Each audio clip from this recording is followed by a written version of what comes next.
My next guest is a hugely influential.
What's good, y'all? Welcome back, Weenie.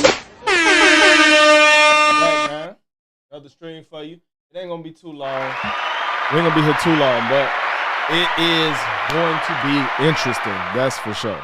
This is gonna be interesting. So, Piers Morgan been hammering out these interviews and guests, man, on his show, Piers Morgan Uncensored, where he gets some controversial topics and sometimes some controversial people, and they talk about whatever it is that pertains to those individuals and their interests and whatnot.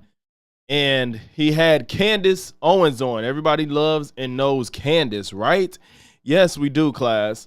So they talked about a lot of things, and this was a pretty long interview he had with her. Talked about Kanye, they talked about COVID, they talked about Ukraine, they talked about Palestine and Israel, just everything that's going on and relevant into the things that she likes to talk about and purport. They hit on it. But the crazy thing about it is she'll deny all of evidence and the reality around her, whether you observe it or you don't observe it, because it's statistically proven. She don't care if it doesn't match what she thinks. And I just want to put that on the display. Like, I want to see people that like her and defend her, defend this. Some of the things she say is kind of like egregious. So let's get right into it, man. Piers and Candace. Influential YouTube commentator with an army of... My next guest is a hugely influential YouTube commentator with an army of followers. A person who says they were fired for speaking their mind, but then came roaring back with an even bigger show. And no, it's not me. Candace Owens launched her new independent show this week. She's previously described me as dishonest, a snake. I will say that woman does not look like she had a baby recently. Every time she didn't have a kid, she never looked like she had a kid. It's crazy. And a toddler. But in the true spirit of Uncensored, I'm delighted to say Candace joins me now for our first ever interview. So finally, Candace Owens, we get to do an interview. I'm very happy to be here, Piers. I promised. And honestly, credit to your producer, because she just was like, I'm going to make it happen no matter what. So I have a bunch of ruthless Rottweilers of both genders who didn't let it go. And what did you want? Because you are a fascinating public figure. There's no question about that. I think we're going to have a fascinating interview. I do want to go into some more detail before we start, though, to show the level of my generosity in giving you this platform on my show, given some of the stuff you've said about me. So April 2020, 2022, when I launched the show with my interview with Trump, it all kicked off, obviously, you said if my team was unethical and... Oh, yeah, let's speed this up, y'all. Oh,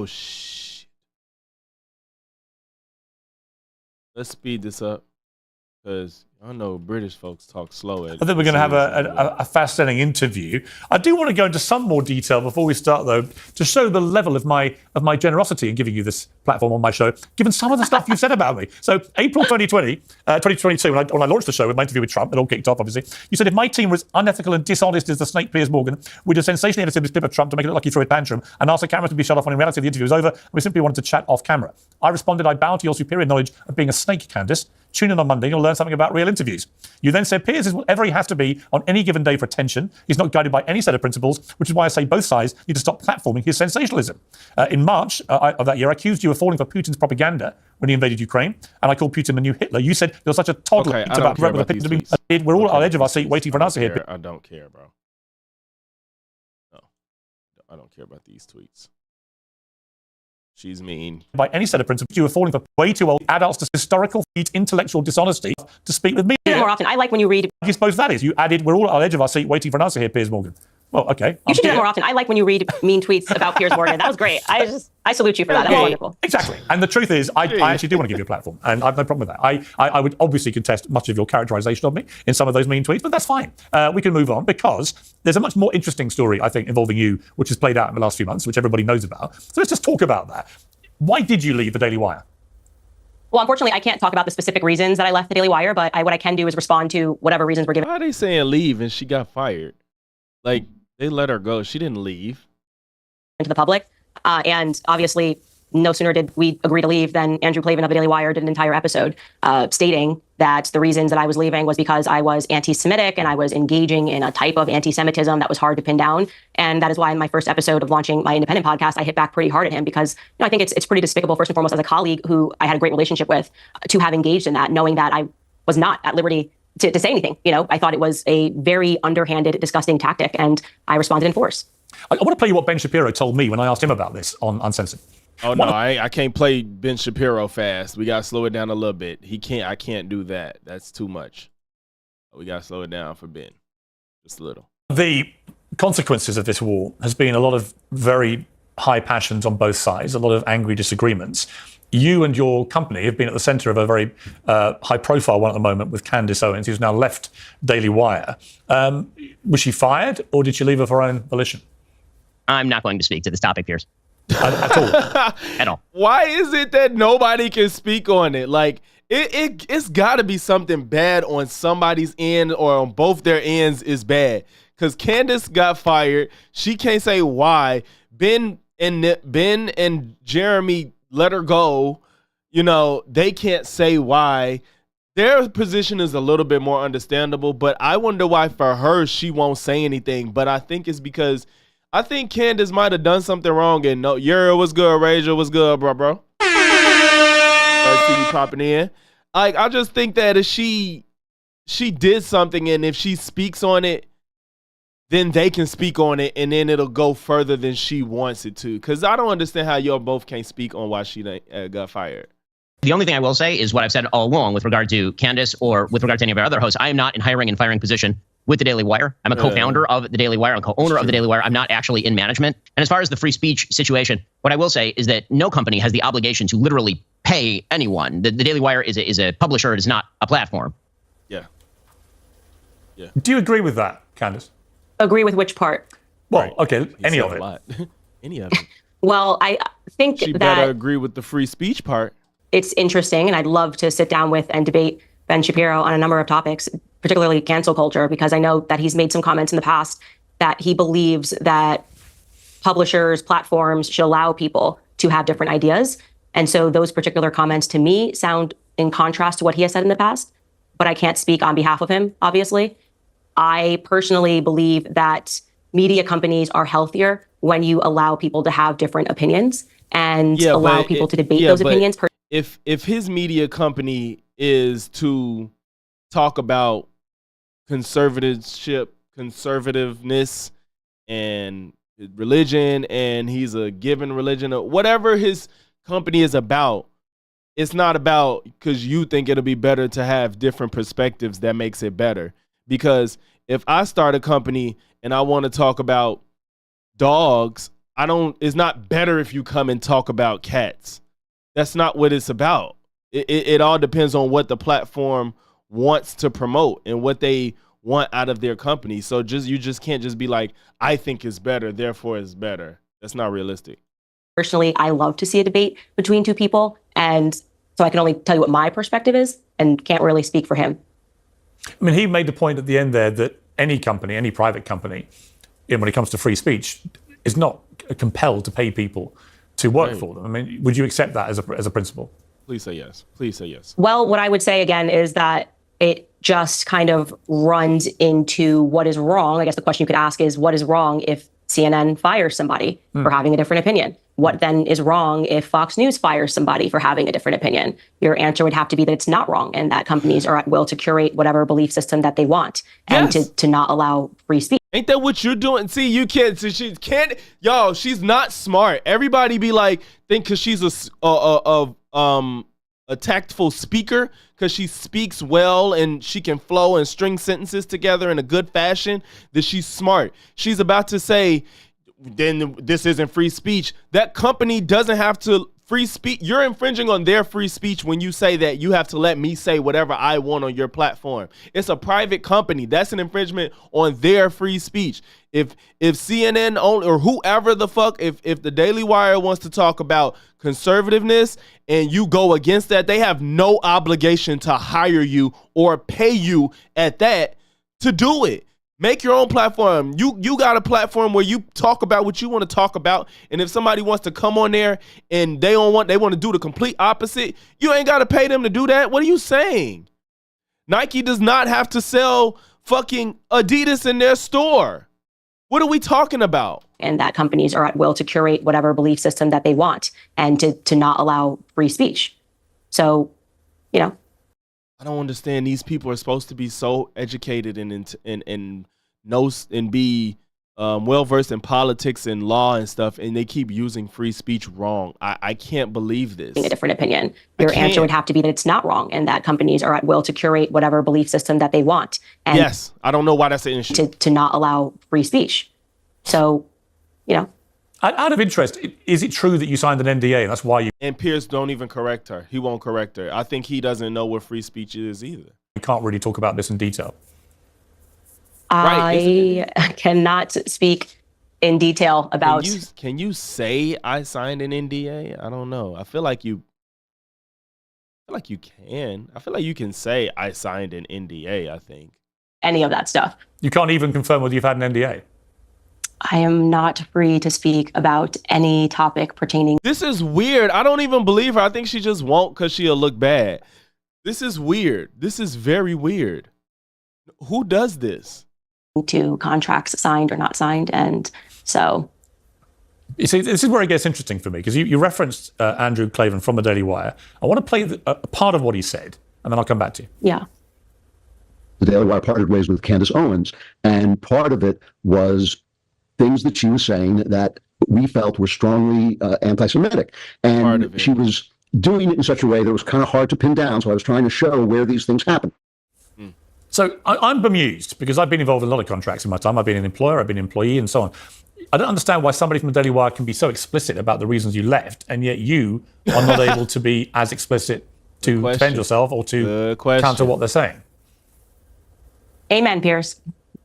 Amen. What? I think that is probably a question that was on a lot of people's minds. And amen, you know, Pierce. What can I say other than what was it that Kanye was saying about contracts? And, you know, I think it is, even if you believe that it is valid for that to happen, I think it is immoral to allow someone to attack someone and to not allow them to defend their name. And so for me, Andrew actually rose to the level of defamation when he started claiming that I had actually said things that I had never said. I mean, he flagrantly lies, and I showed that on my platform when he pretended that I did an episode suggesting that Adolf Hitler burning books was a good thing. I wasn't even speaking about Adolf Hitler. It's a nonsense to think that I would do that on my platform. And it's a trick also. It's meant to make people feel emotional. Like, oh my gosh, I can't believe that she's supporting Adolf Hitler.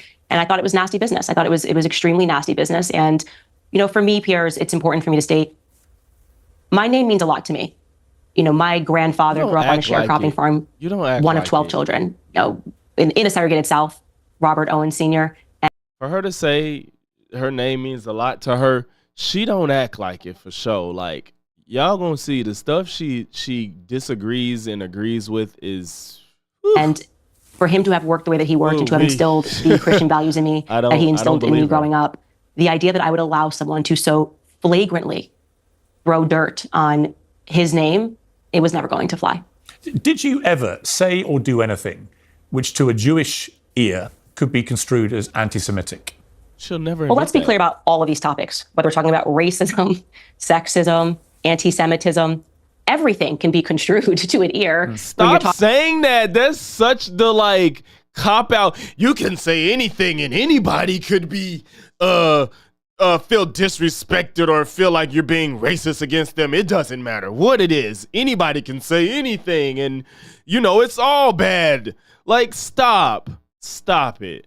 That's just something somebody would say when they know they say something offensive. If you're not like purposefully trying to be offensive and somebody say like, well, do you think that you said anything that could be misconstrued as anti-Semitic? I would just be like, I don't think I've said anything that's anti-Semitic. And then they'll probably hit me with an example. And if I feel like it wasn't, I'll explain myself. If maybe I had a change of heart later time, I'm like, well, now that I think about it, yes, I could see how that could be misconstrued and looked at anti-Semitic, but that's not what I meant. If you don't feel like you really are, but all this, you can say anything. Why are you're trying to defend something? First of all, you don't even know the examples he got. And you probably are anti-Semitic, whether like you ain't gonna own it, but you do purport a lot of anti-Semitic sentiment. I'm sorry, you do. Talking about a subjective ear that I believe that this is racist. I mean, yeah, I could say, hey, Piers, there's an element of truth to things being subjective, but at the same time, your lack of understanding what's anti-Semitic or racist isn't everybody else's problem as you're trying to make it seem. I don't think it's the fact that everybody is wrong and then the people you align with, y'all all feel the way about a certain group of people. You kind of got to look in the mirror, bro. Asking me questions, and to me, it feels racist. And then on top of that, you're saying stuff that's not like, there's no greater purpose behind it. It's just kind of offensive.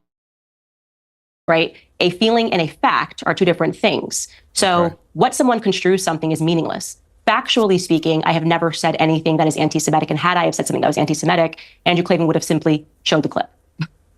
Right. A lot of attention has been focused on you constantly referencing Christ is King. Many people believing that although those words in themselves, if you're a Christian, as you are, would not be offensive, that to Jewish people, when they're being whipped up on social media, as they were at the time, by people who are genuine white supremacists and pretty brazen anti-Semites, that being smart as you are, you would have known that to deliberately use that phrase repeatedly in that time, in that climate, was a deliberate act of provocation to people like Ben Shapiro, who obviously are extremely high-profile Jewish people. Do you accept that? I'm sorry, which time frame are you talking about when you say at that time? Well, since the start of the Israel-Hamas war.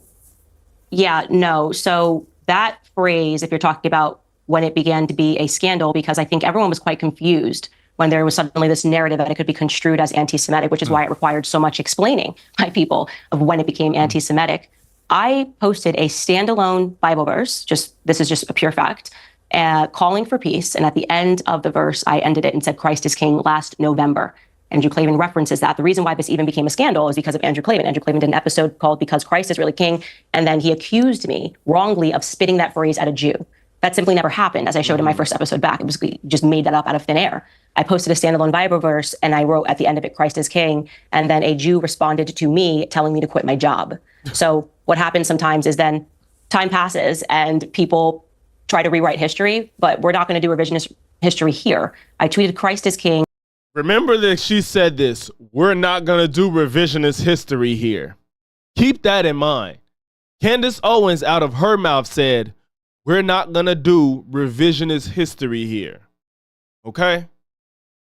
Appropriately following a Bible verse when I was 38 weeks pregnant. And I stand by that proverb and I stand by my declaring Christ to be King, as I have done many times in the past, because it's basic Christian doctrine. Two things about that. Why would you tweet that particular passage from the Bible, ending Christ is King, on 14th of November 2023? What was your motivation? Yeah, happy to answer that question. So if people remember what was happening at that time, Ben Shapiro was caught on a tape calling me faux sophisticated and some other stuff, a disgrace, I think was the term.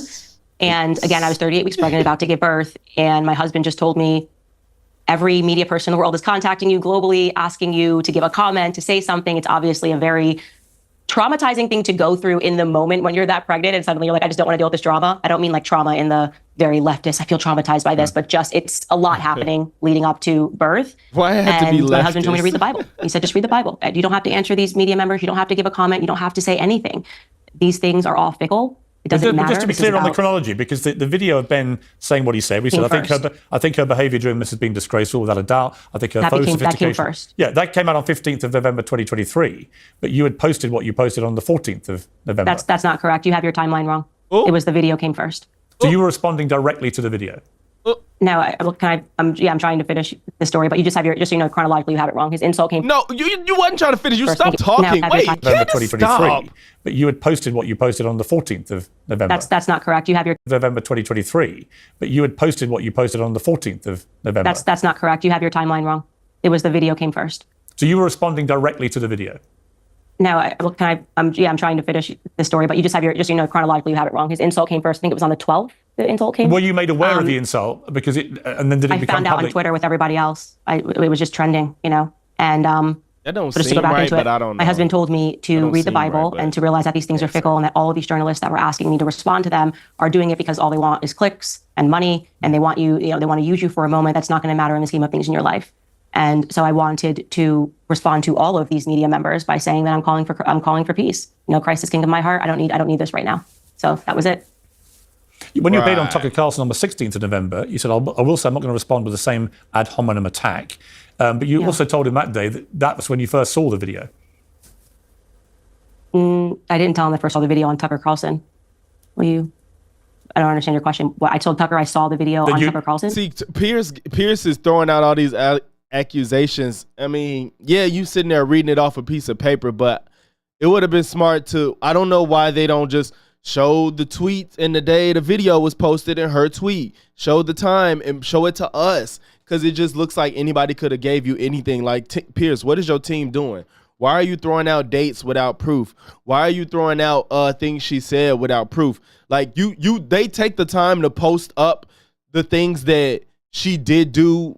And I guess maybe he feels more strongly about those things. So like, if y'all could pull up certain other clips and tweets that she said, why y'all don't show it to us? Why is it that she could just sit here and be like, no, that's not true, and y'all can't prove her wrong? I don't get it. Or at least let us know, because him looking at a paper is not helping us. No, that you had seen the video for the first time that morning. That I saw the video trending on Twitter, not the morning of Tucker's interview. Sorry, I don't know. I'm just trying to work out the exact correct chronology. Yeah, I can help you. Yeah. So you saw the video on Twitter, and then on Twitter, yes. Yeah. And then you put out the passage from the Bible as a reaction to seeing the video. Yes, like I said, maybe it was 24 hours later after that, when everyone was contacting me for comment, I gave the media no comment. So if you look on all the articles, there was no comment given to me at that time about anything, because I decided that peace was the best strategy forward. Tucker was booked that day, but he had booked me 6 weeks in advance. That was just his luck that whole incident took place. Right.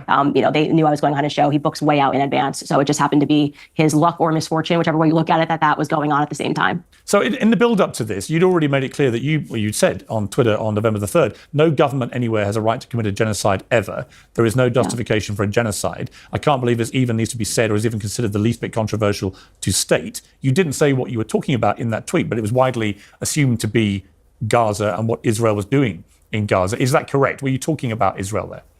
No, actually, when I wrote that tweet, if you look right before that tweet, I had retweeted and liked something from a journalist named Yashar Ali. He had shared a clip of a Congressman, Brian Mast, who got up on a platform and said that there's no such thing as an innocent Palestinian life. That is despicable, genocidal language. And I am paraphrasing here, but Yashar Ali said... Now, that's a fucked up thing to say. But why is she saying that's genocidal language? Because a guy said that. Who was the man?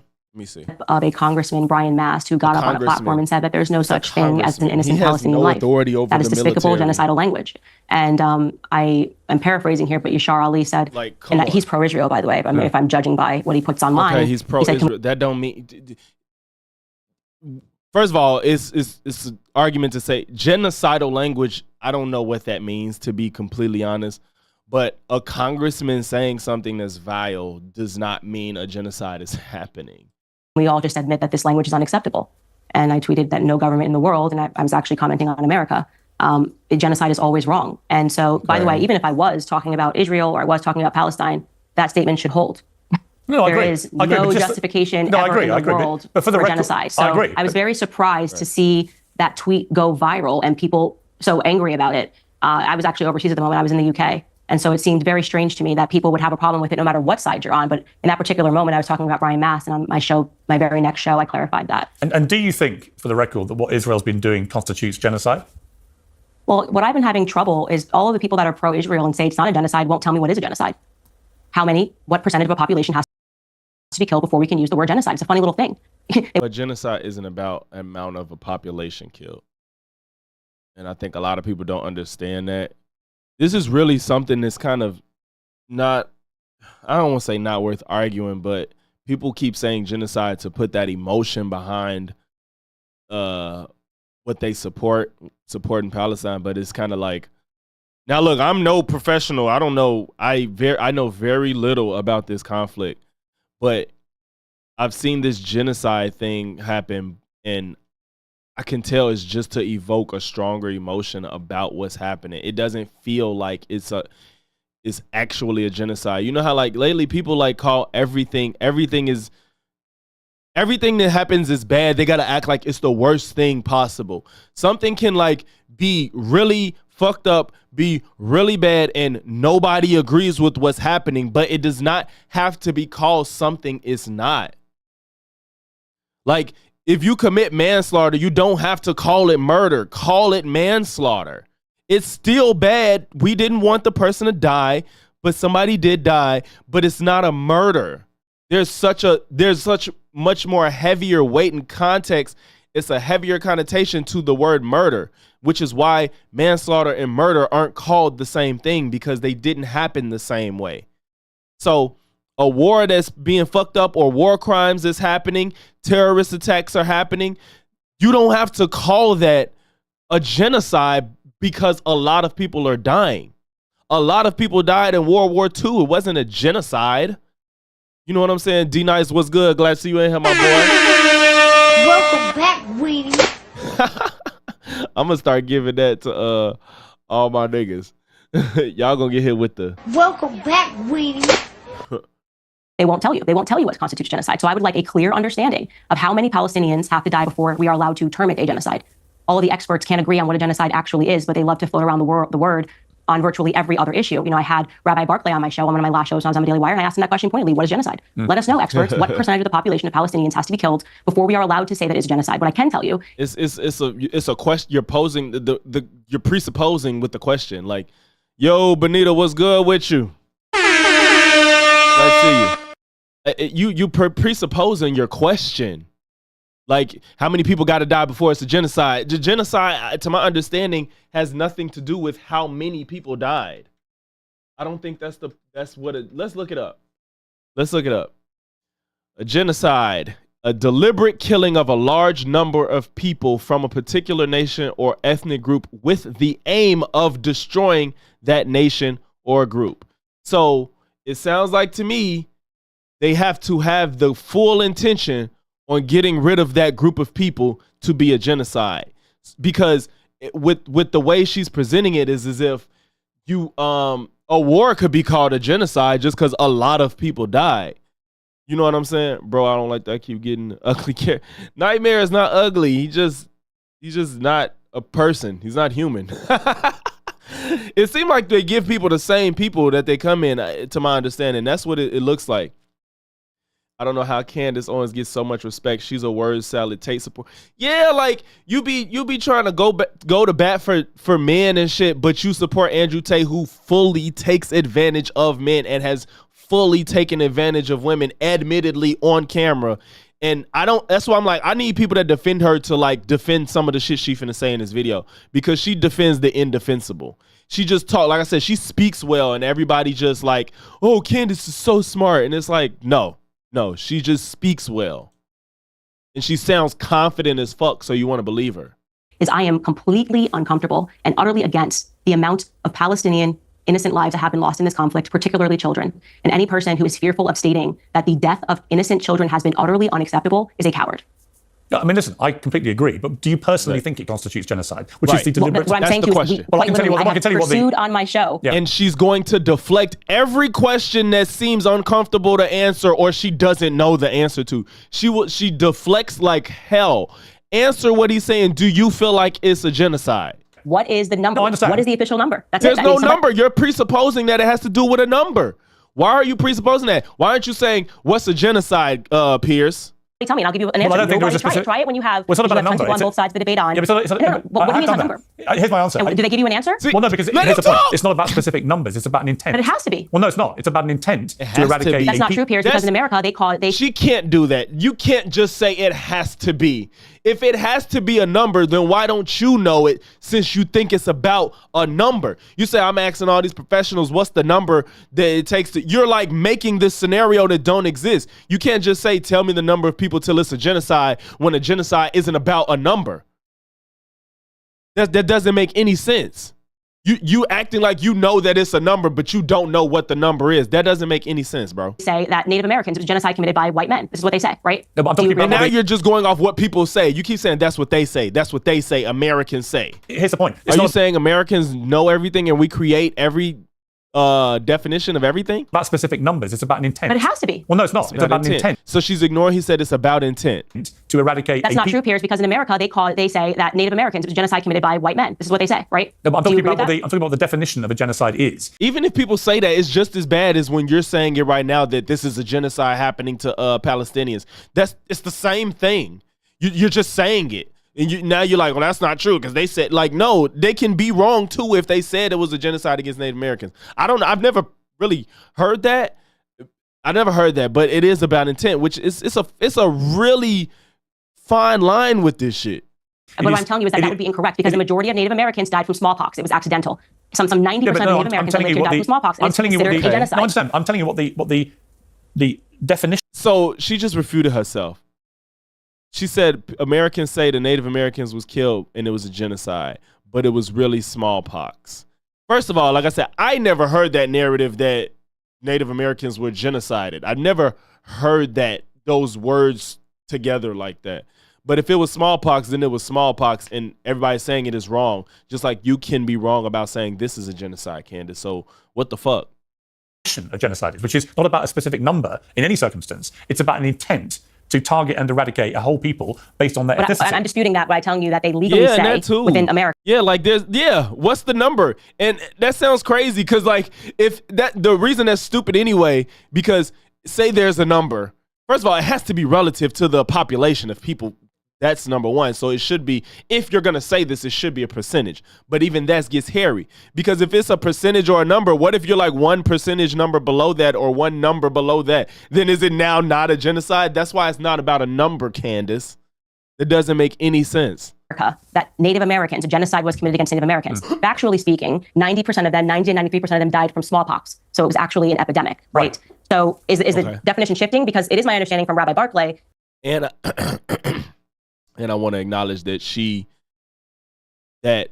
smallpox don't exist anymore, right?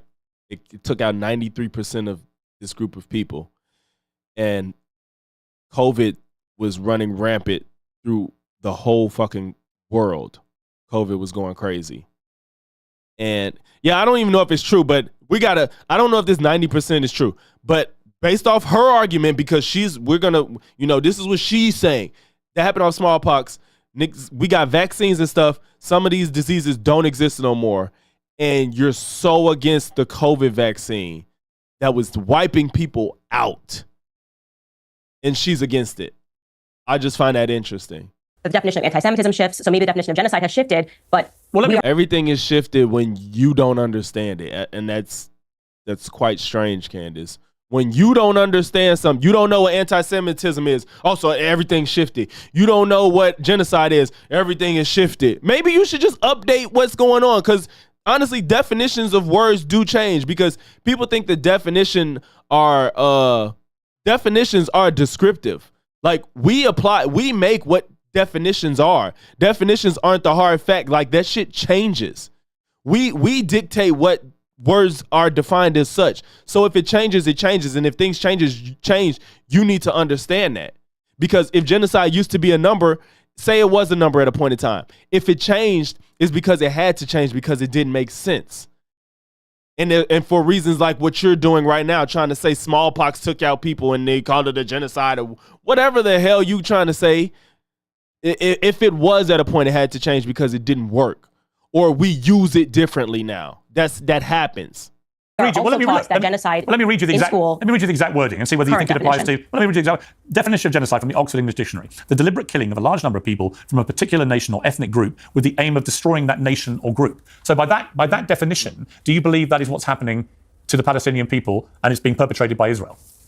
Well, I would say is that Israel has proven in the past that they can be very specific when they want to get somebody out, whether that's a hostage or any other certain military operation. And what I am seeing happening, forgetting the specific language of a genocide, is something that I'm using my platform to speak out against, because at the end of the day, you said it, but now you want to run. He gave you the definition and it don't align. So now you want to run away from calling it a genocide, even though you used that word and you used it very emphatically. It doesn't matter to me what the media calls me. I've had every headline. I do not believe that they are being careful in what they are doing. I think it has been it seems to me that the destruction of the hospitals and the schools and of the UN buildings. And Candace, all of that is terrible.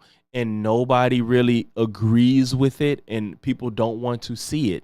That doesn't mean it has to be a genocide. It can be one of the worst things to happen to people in that country. But that does not mean it's a genocide. It doesn't mean that. Do you say, Piers, that you believe that's unintentional? I do not believe Israel's waging genocide. It's unintentional. it's not unintentional. It's not the intent to wipe out all of the people that exist there necessarily. I'm not even saying you're wrong. I'm saying that we don't have any proof that these people they're there to intentionally wipe out their whole ethnic group. That's what genocide is. Now, you can be there to like, we're going to cause as much damage as possible. That's not genocide. You know what I'm saying? You can, if it's intentional, there's worse things they could do if they wanted to genocide. I'm assuming it could be way worse. Is that not intentional? And if you're gonna mosey around it, just say you believe it's a genocide. You don't even want to say it now. You like, just then they do it to the schools and the hospitals and the school and all that. Is that not intentional? Just say you think it's a genocide then, if that's what you're gonna do. What the media calls me. I've had every headline. I do not believe that they are being careful in what they are doing. I think it has been it seems to me that the destruction of the hospitals and the schools and of the UN buildings. Would you say, Piers, that you believe that's unintentional? I do not believe Israel's waging genocide. I think that you believe, but I'm asking you, do you believe that the targeting going to the hospital well, no, is I'll be clear with intentional? you. I can answer the question. I have said repeatedly in the last few weeks and months that I think the proportionality of Israel's response is now unacceptable, and particularly since they decided to go into Rafah, it's unacceptable. You don't have to agree with it, but that doesn't mean it's a genocide. Refugee camp that they set up to then target Hamas in the middle of a refugee camp, where you're bound to kill so many innocent civilians in the process. I think is unacceptable. But I'm just curious, given that you tweeted about genocide and no government ever has a right to do it, whether by your calculation from that definition, what Israel is doing is deliberately killing a large number of people from a particular nation or ethnic group with the aim of destroying that nation or group. Right. Yeah, well, what I can say to you, again, because these definitions shift, I don't think we need to focus on the word. What I'm saying, because these definitions shift, you know, I don't want to focus on the word, even though I use the word. Stop, bro. Stop. This is pathetic. Jesus. Because I'm telling you what I believe.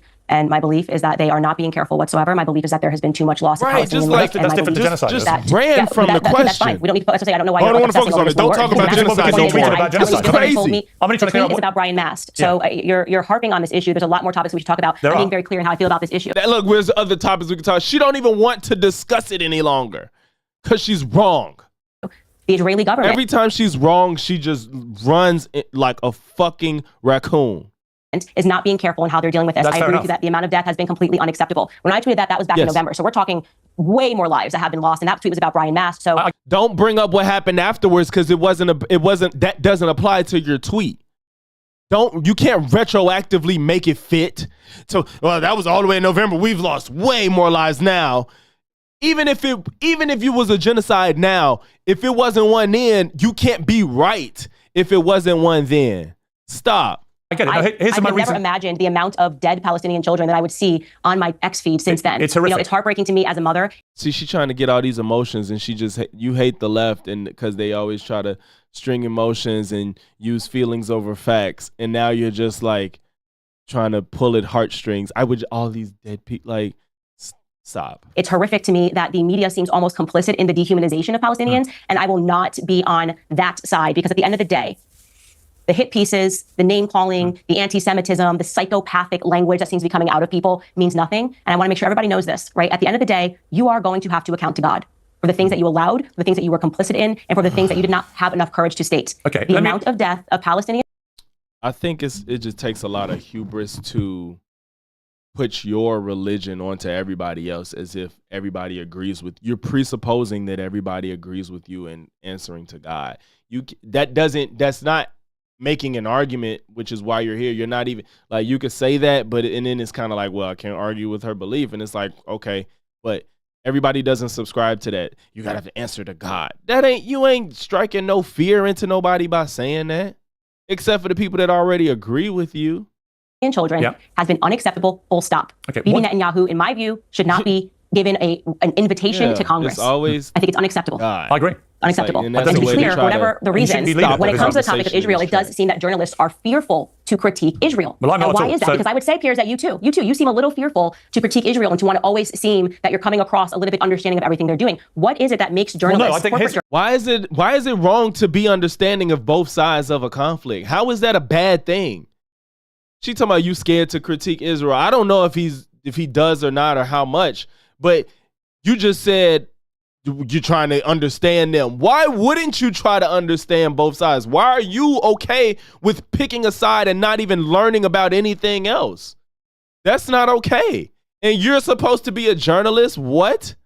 Journalists Okay, let me respond. fearful of saying, like, hey, Israel has done a ton of things that have been very wrong. Yes, and I he have said did just say that. I think Netanyahu should go.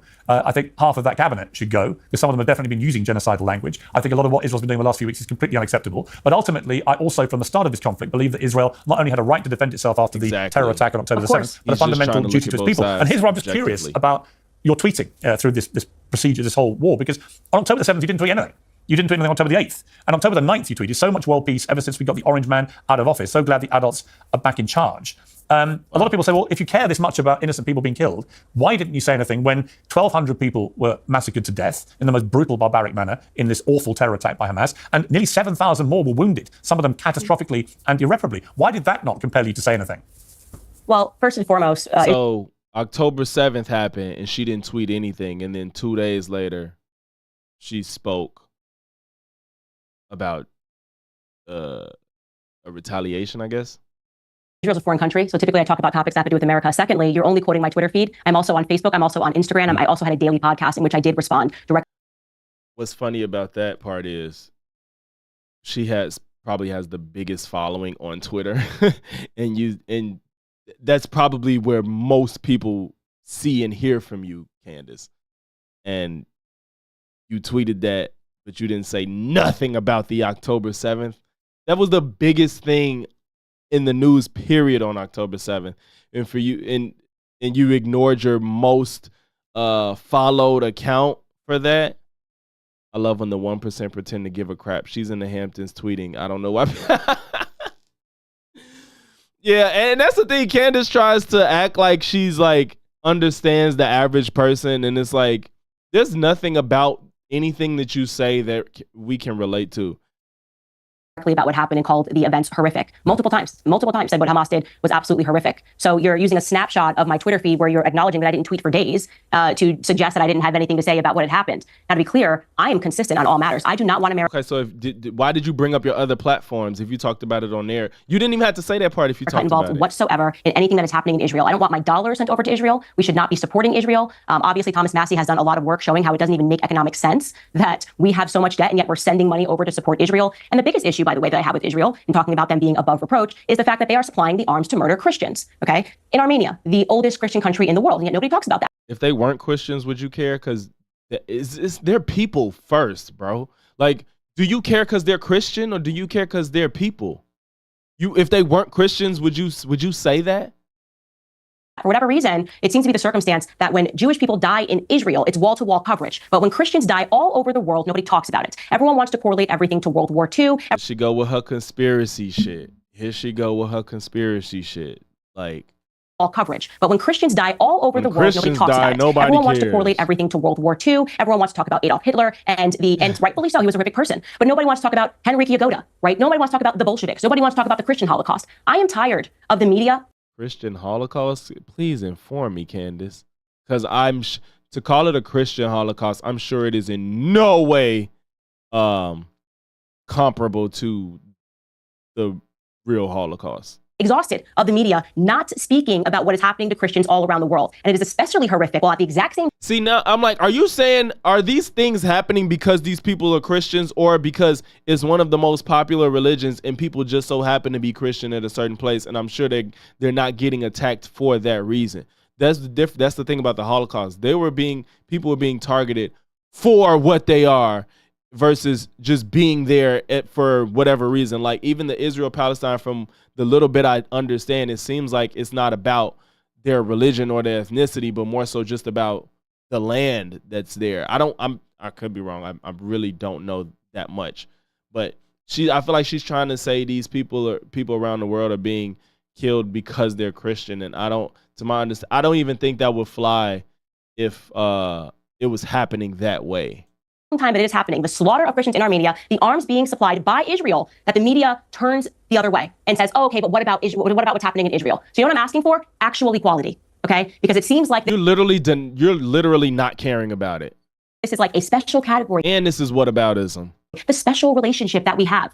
I'm a Christian first, okay? And so my concerns are going to be with what's happening to Christians all around the world, because it is us. We are the number... Danny Nightblade, yes, she purports conspiracy theories. That I'm not even finna debate. because I know that she purports to conspiracy theories. I don't know what you mean by small hats. I stated that I don't know everything about what she's saying. I don't know. I said that. I don't know. I just said I don't think what the way she's saying it, because Candace is not somebody that's easy to trust. I can't take her word for it.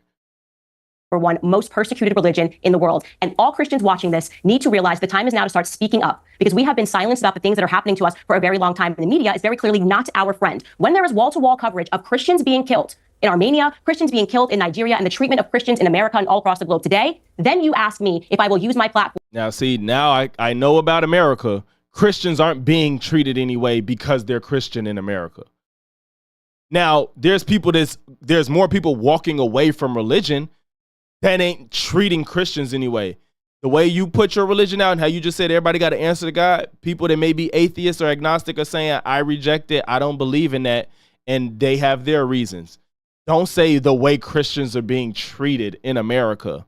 I know that no Christians aren't being treated away en masse in America off the sole fact that they're Christian. Now, if you get on a stage or in a debate with somebody that's against your religion, then that's a different conversation. But Christians aren't being treated anyway in America just because they're Christian. Not nothing to the extent that you have to act like everybody should be outraged. And I will use my voice to speak about what's happening in Israel. How about that? Okay. I think that's a perfectly reasonable point to make. The final question I'll ask you on this issue of the Daily Wire centers around the Christ is King, because it had long been a core slogan of people like Nick Fuentes and other. He let her get away with whataboutism. Like, he's trying to ask about a specific conflict, and now you're like, what about everybody else? She literally just did that. Like, what about the Christians everywhere? I'm like, are y'all talking about Israel and Palestine? That didn't answer it. For want of a better phrase, white supremacists, white nationalists, whatever you want to call them. The Daily Wire co-founder Jeremy Boring said on X, how is saying Christ is King anti-Semitic? The same way anything becomes anti-Semitic when it's used for the purpose of expressing anti-Semitism. It's like asking, how does a shovel become a murder weapon when it's used to murder someone? This isn't hard. A shovel is not innately a murder weapon. Saying Christ is King is not innately anti-Semitic. It's all about how a thing is used. Saying Christ is King for an evil purpose, like using it as a weapon to express your hatred or disdain for the Jews, is a grave sin. God will not be mocked. Invoking him in vain self-promotion or to troll Jews or to attack your political rivals is to carry forth his name in vain. See, now that's a good analogy and a good way to explain it. But the issue is you have to be able to show that that was Candace's intent, which she can easily deny. And I'm not even going to put it on her necessarily, but it's hard to prove that that was her intention behind it. Now, if she's responding to Jewish people who have a problem with her and what she said, and then her response is Christ is King, and that is using something to be anti-Semitic. You know what I'm saying? So it's like I get both sides of that. What would your response be to that? My response would be that I am an unapologetic free market capitalist. I think Jeremy Boring, as the co-CEO of Daily Wire, went to the market with his idea on Christ is King, and the market has a right to respond. They believe in what he's saying, and they think that what he is saying is true and is right, then they will support the Daily. That literally has nothing to do with what Pierce is asking you, and I don't know if you're trying to avoid answering or you didn't understand the question. Wire, and they will support their mission. If they believe that it is wrong, then they will stop supporting the Daily Wire. I can't speak on behalf of Jeremy Boring. You'd have to book him, and he can talk more about his belief that Christ is King. It can be used like a shovel to murder people. You know, what I would say for me is I don't agree with that. And so if you find me saying Christ is King to be abhorrent, same thing. You don't have to support me. You don't have to follow me. But let me tell you, I'm going to continue to declare that Jesus Christ is the King of Kings. Nick Fuentes, who is a Holocaust denier, supported you in what he said was your full-fledged war against the Jews. He said, this is the face of a total Jewish defeat. We effing got your back, Candace. They're filth. What would you say to that? I would never, ever, ever describe Jewish people as a whole as filth. I don't know what the context of that is. Is he referring to the Rabbi Barclay interview? But just to be clear, on my record here, I have had wonderful relationships with Jewish people all throughout my life. Before I was at Daily Wire, I was at PragerU, and as Prager. I just find it funny that she says this and Kanye says it too. I love Jewish people. I have Jewish friends. I've done all these things with Jewish people. And then they just wage war rhetorically against Jewish people. Marissa Straight run that company. Marissa Straight is a former IDF soldier. That woman treated me like gold. We never had any issues whatsoever. They were wonderful to me. So I genuinely don't know the context of where or why he said that, but I'm just acknowledging that he said the word filth, and that I used the word filth to describe Rabbi Shmuley, who you have had on the show. And I just want to make it clear to everyone watching that Rabbi Shmuley is in fact a piece of filth. Yeah, if she feels you would not support if she feels that way about him, you can't just say that she feels that way about Jewish people if she was talking about a guy. Full-fledged war against the Jews. No, no. Or any, by the way, I also... Wait, what did he say? Right, but you would not support a full-fledged war against the Jews. No, no. Or any, by the way, I also would not support a full-fledged war against Muslims. I'm not supporting a full-fledged war against Christians. And there are some full-fledged wars being launched against Christians. So do you feel like... See, like, she just had to say that. It's not even true. What war is being waged against Christians because they're Christians? It's a very popular religion. There's a lot of people that fall into it. So are these wars because they're Christian? Or is because of what other beliefs they had or things that they're practicing? So a reasonable question is, do you feel uncomfortable about having support from people like Nick Fuentes then? I think it is a absolute nonsense for people. I have on Twitter alone 5.5 million followers. I think it's pointedly ridiculous when people do this and they find a comment and they go, do you feel uncomfortable about the fact that this person said this? I've had the FBI working with me because there are people that read my tweets. Again, this is another thing I want y'all to remember. Candace is explaining why she doesn't feel a way that Nick Fuentes is a supporter of her. Okay? Hold on, y'all. Why am I dope?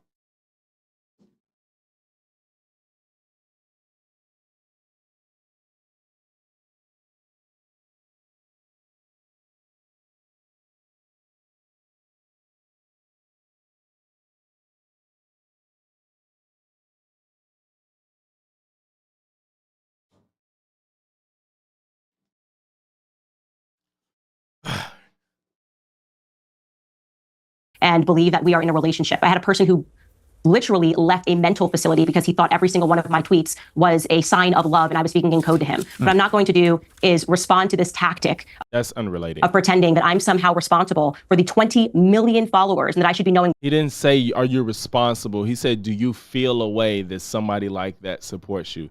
He didn't say you're responsible. What they are saying on their private platforms or their personal platforms or their public platforms every minute of every day. It's a nonsense. You know it's a nonsense right now, Piers, if I went into your comments and dug it up and said, do you support this? And let's just not do that. Well, no, hold but me accountable for the things. Look, she keeps trying to run from it. Let's not do that. He didn't say, do you support it? Nick Fuentes is not just one of your 20 million followers. Nick Fuentes has millions of followers himself. Where does he have, no, stop. Where does he have millions of followers? What platform? Multiple platforms. No. He's banned. He's banned. This is very interesting to me because he's banned from X now. Yeah, he wasn't before. He does not have. No. He was actually. He does not have. He was banned from YouTube. He was banned from X. He was banned from what is the He's literally been banned from everywhere. So when you say something like that, I'm asking you which platform. You just made a statement. He has millions of followers. Well, what I think just read you're being to you was, hyperbolic. yeah. Which platform does Nick Fuentes have millions of followers on? Well, he doesn't now. He's been banned. Yeah, he's been kicked off of everything. Why would he say that? See, that's what I'm saying. Like, I think, like, it was. I mean, he was probably being hyperbolic, but you know, it does make a difference if somebody has like hundreds of followers versus millions. So, given the context of what's being discussed, he shouldn't say that unless it was true. Because I don't even think that if Nick Fuentes was on YouTube or something, I don't think he would have millions. I think he's way too extreme to have millions of followers. But I do think he has a lot of followers, and it's a strong following. Like how your favorite, not your favorite, but y'all know how some artists this like they're not mainstream where everybody knows their name and their music, but they are committed and they are fans and they support them till the end. And I think that's how Nick Fuentes is. No. Where? Which platform did he ever have millions of followers on? He is on X. He has not millions of followers. So which platform did he ever have millions of followers on? Well, how many followers? And look how she's jumping on this because she wants a dub. She wants this so bad that she's finna like, no, you said millions. I need you to prove every millionth person. Okay, so you don't even know the answer. So you're just being hyperbolic again. Well, you're creating this argument that I'm responsible. My point was not about specific. He's not just. He's got millions. He was hyperbolic. Not true. He has a follower. It's just simply not true. Candace, and I answered your question again. Look at her. It's just like she's like, yes, I got this dub on him. He said millions of followers and he doesn't have millions. Look.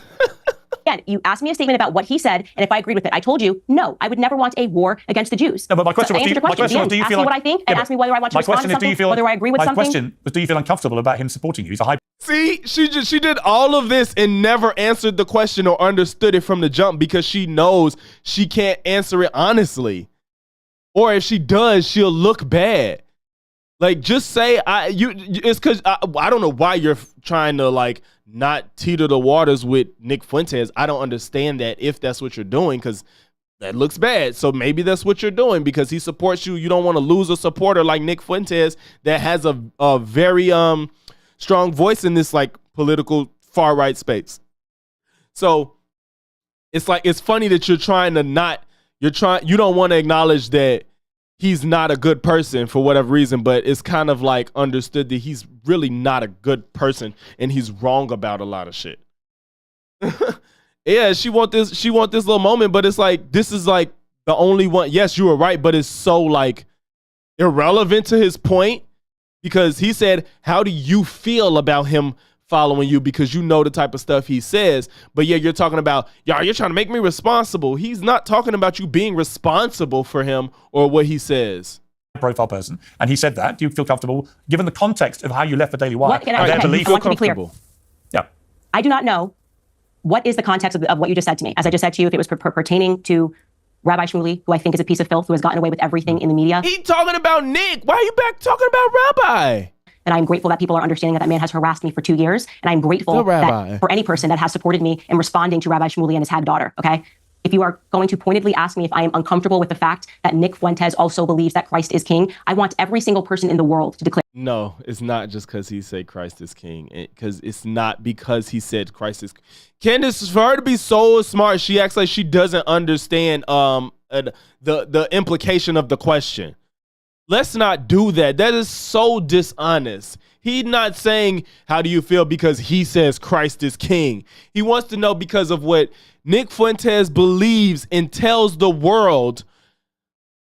Are you okay with somebody like him supporting you? And if you was an honest person, you would just be like, actually, I'm not. But you don't want to lose that support for him because he has a strong following. Christ is king. Whether you believe them to be a Nazi, a white supremacist, a Jew, a Muslim, it is the phrase itself that I want declared, okay? That's fair. That's it. If you feel that way. Let's turn to, I would say, a less contentious matter. It's not really. It's Kanye West. I interviewed him at length towards the end of last year. You've been pretty supportive of Ye, formerly Kanye West, even after he tweeted DEFCON 3 on Jewish people. He posted, I'm a bit sleepy tonight, but when I wake up, I'm going DEFCON 3 on Jewish people. And you wrote on the social media site Parler, if you're an honest person, you do not think this tweet was anti-Semitic. I mean, I don't know, why would you conclude that? Because it seems to me it's a pretty brazen statement of anti-Semitism to go DEFCON 3 on Jewish people. How else could it possibly how else could it be construed? Yeah, sure. I can tell you how it's going to be construed because this is one of the things that's fascinating. First, I'd like to point to how interesting it is that the entire world came down on Kanye West, canceled him, took away his contracts, made his entire family come out and make statements against him when he tweeted that he was going to go DEFCON 3 on some Jewish people, I think is what he wrote. Why did she just add that word? He did not say some Jewish people. And that doesn't even sound, that's not even normal to say. That wouldn't even make sense. I'm going DEFCON 3 on some Jewish people. What do you, if it's some, who are they? Just say, be very specific. I'm going DEFCON 3 on that guy that he was talking about, Pasternak, that person. Why you didn't say I'm going DEFCON 3 on this person? Because she's about to say that that's the person that upset him. That's what the person, this tweet was about a person. And he said, I'm going DEFCON 3 on Jewish people. And she's like, he said some. No, he did not. Verbatim. And now we fast forward to today when Israel is literally going DEFCON 3 on Palestinians. Israel's going literal DEFCON 3. She's so dishonest because she knows what DEFCON 3 means yet. And she, look, she's defending what Kanye said because it was about some Jewish people. And she's finna say, well, everybody's upset about a tweet when now Israel is literally going DEFCON 3 on Palestinians. Yet she was like, even though DEFCON 3 is a defensive position. So why are you acting like it's a bad thing for Israel to do it, but it's not bad for Kanye to say it? He said something. He said on Jewish people. Okay, sure. And now we fast forward today when Israel is literally... Yeah, sure. Look, when she's wrong, okay, sure. Yeah, sure. And now we fast forward to today when Israel is literally going DEFCON 3 on Palestinians, and those same media members seem extremely cautious in their language. So the tweet is actual death, but the actual bombs being dropped, for some reason, real violence is something... So you're applying real violence to what he said. Even you're trying to act like they're the same, even though you already admit, well, you are about to admit that it's not, because you said it's a defensive position. and tried to act like that's the reason why what he said wasn't anti-Semitic, because he wasn't talking about harming anybody. That the media can get comfortable with. I'd like to point to that because now some time has passed. And but to answer your question, this is how more whataboutism. I could have said that statement, obviously, because for whataboutism to work, you have to concede what the person is presenting to you. You can't do a whataboutism until you agree that the original premise is also applicable to the second one. You understand, Ye is my friend, and I understood what was happening in his life and what had caused him to say that. He said when he woke up, he was going to go DEFCON 3 on Jewish people. He's talking about specific Jewish people in his life that he. So you knew that everybody else didn't. Why are you saying anybody in good faith knows it's not anti-Semitic if you're privy to information that everybody else isn't? You can't say that you're in bad faith if we just read it at face value. And again, if you're talking about a person, why are you saying on Jewish people? Can you imagine if I made a tweet talking about my cousin that just snaked me and I just said, I'm finna, it's up with every person I see on my block? That don't make sense. That makes absolutely no sense. And you're asking for trouble. And he then produced, and for whatever reason, the media was not interested in covering it extensively, a tweet from one of those people, Harley Pasternak, threatening to put him on a Psych 5150 hold and to drug him, and so that his visits with his kids wouldn't be the same. How Harley Pasternak has not been chased out of Hollywood after threatening to drug someone and take their kids away is the question that you should be asking. Now, I was privy not only to what Harley. Why would they be asking that if we didn't know that at the time? We have to base. She's giving all this information about what happened after the fact, not the moment in itself. You try to retroactively make everything make sense. That's why I can't stand her. Pasternak was saying to him, but also to what four other happened to be Jewish people. She could talk her way out of anything. This is what I'm saying. Like, I don't see how people don't see past this. Candace Owens is so smart. She be holding her own. No, she don't hold on. She lies and weasels out of everything she's confronted with if it don't agree with her. We're saying to him at that time. And I think what happened is that he snapped and he suddenly was. And that's okay. He snapped so he could go on Twitter and just say DEFCON 3 on Jewish people. Attack those individuals and basically. And it's not even about because it's a defensive position. Yeah, sure, you're not claiming to attack anybody, but it's the fact that you're talking about. You basically are saying all Jewish people are after me, so I need to protect myself. What type of narcissistic shit is that? But none of that, Candace, none of that changes the fact that what he tweeted was clearly anti-Semitic. When you say, I'm going DEFCON 3 on Jewish people, that is a statement of anti-Semitism, indisputably. The idea that you would be dishonest if you didn't see that for what it was, whatever the circumstances, whatever was going on behind the scenes, for a guy with his massive following, which I think we can agree doesn't matter what was going on behind the scenes, because that's not what he said. State that in public on a social media platform was a brazen act of disgusting anti-Semitism. And all right, just to be clear, I didn't tweet on Parler. I, on my podcast, gave a full statement saying that if we're being honest, you did not think that he was going to go kill some Jewish people. You didn't. That's irrelevant, Candace. Oh my God. And I think that if we're being honest, well, you said if you're an honest person, you did not think this tweet was anti-Semitic. I did think it was anti-Semitic. Everybody did. Okay. But you didn't. Why? No, because I knew the backstory, so I had more information than the public had.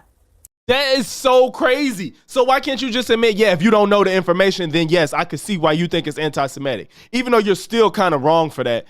You can't just say if you're being honest.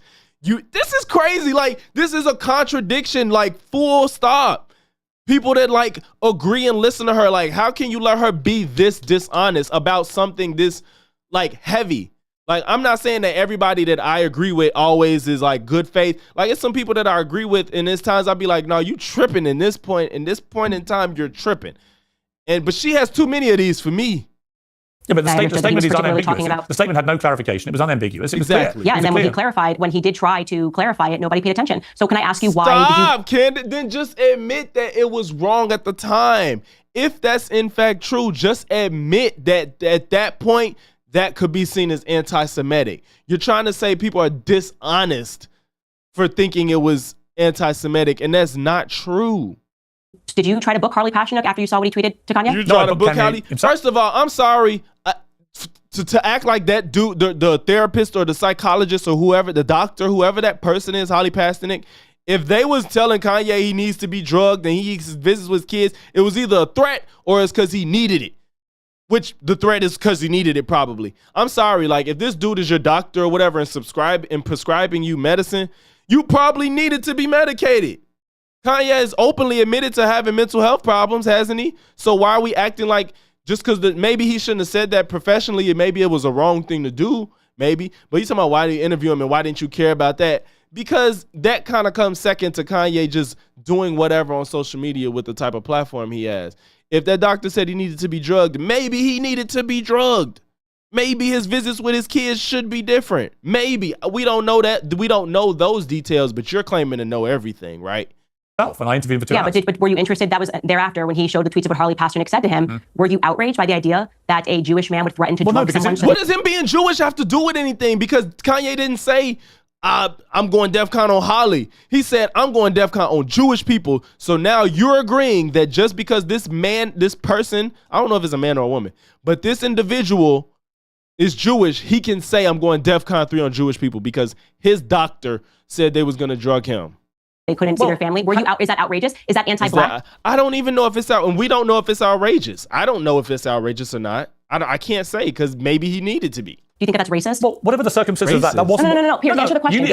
You're quick to say that a threat that you perceived, the language of him saying that he was going to go DEFCON 3, and just to be clear, DEFCON 3 is a defensive military position on some Jewish people or. But you just said Israel is literally going DEFCON on Palestinians. Jewish people as a whole. I don't remember the exact tweet. You just said that you felt that was clearly anti-Semitic. Now I'm asking you, is it clearly? Now you're saying, and after he gave you the clarification that he said Jewish people and not some, you're walking back on that? Stop. Quick to say that a threat that you perceived, the language of him saying that he was going to go DEFCON 3, and just to be clear, DEFCON 3 is a defensive military position on some Jewish people or Jewish people as a whole. I don't remember the exact tweet. You just said that you felt that was clearly anti-Semitic. And now I'm asking you, is it clearly racist? What is it clearly when a Jewish man says to a black man, okay, that they're going to drug them out of their minds? Effectively. What does the religion and race, what does that have to do with the drugs? Why are you applying the black and the Jewish? What does that have to do with the exchange? Are you kidding me? MK Ultra them, and your visits with your children will never be the same. Because you're asking me between the two, which is worse. And you got mad at him for being hyperbolic. Basically MK Ultra him. Kanye was probably spazzing out, which how he ended up tweeting what he tweeted and needed to be medicated. Potentially, that could be the case. But just because he's your friend, you're going to take his word for it of whatever happened. It's obviously what Harley Pasternak wrote to Kanye West, which was not reported in the media. Because he didn't put that in the tweet. Okay, exactly. Kanye tweeted it. Kanye tweeted it publicly. He did after the furore blew over his original tweet. Why didn't it trend? Why wasn't there the same outrage? He didn't talk about one Jewish person. He talked about Jewish people. No. I am asking you why you were not. She wants to talk about everything but the point. Not why the public was not as outraged as when somebody threatens to drug someone out of their mind as a very serious, real threat. And it was the same person, as he said, was the person who first put him in the hospital the first time. Right. You seem to be okay with it. You're just sort of like, well, of course I'm not okay with it. Why is she trying to force him to care about what the doctor said behind closed doors that he knew nothing about? Then what he tweeted out to the world. Why are you prioritizing that? Because I'm sorry, you want everybody to just be like, have this empathy for Kanye. You just want us to care so much about Kanye when he's your friend. He's not our friend, and he's already been acting out, and maybe he needed to be medicated. I'm not going to just feel bad because the doctor said we're going to medicate you and your visits with your kids ain't going to be the same. He might need it. I can't just grant you that. His tweet was so much worse. You're talking about taking away somebody's kids, putting them into a hospital and drugging. Maybe he needs it. Maybe. Them out of their mind. Where is your outrage? Well, I do not know the background to what you're saying. Why does exactly. I don't know the background of that for me to make that call. It seems to be that is always the circumstance. Like whenever Candace, with respect, you are deflecting. Out about how they're being threatened. No. For some reason, you don't want to. She wants to talk about everything but the point. See, just we're supposed to be talking about, did it sound anti-Semitic? Did it sound anti-Semitic when he tweeted it?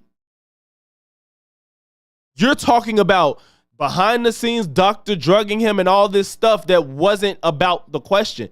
How about you answer the question, then we can talk about everything else. He might agree that maybe the whole thing, the reason why he said it could be justified and pushed out to the media as much. He might agree. Let me finish this.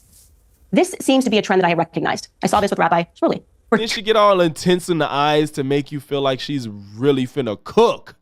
2 years, okay? This rabbi openly threatened me, my family, my livelihood. Him and his daughter did this for 2 years. There was no outrage. None. Zero. In fact, you booked Rabbi Shmuley, didn't even ask him about it. Did you threaten again? And then all of a sudden, I do nothing. And the full media is accusing me of anti-Semitism. Why does there seem to be this double standard that specific Jewish people, if they want to, can threaten the lives of black people? Why? Did you see how she wants to talk about hyperbolic? How did we get here?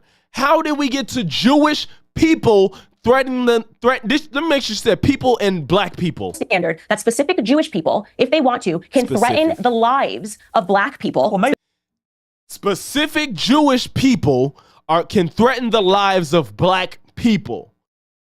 He, as the doctor that was working with him, said, I'm going to, that may be unprofessional to say I'm going to drug you out of your mind and your kids. That may be wrong. But why are you invoking political identities into this? I mean, identity politics. I'm sorry.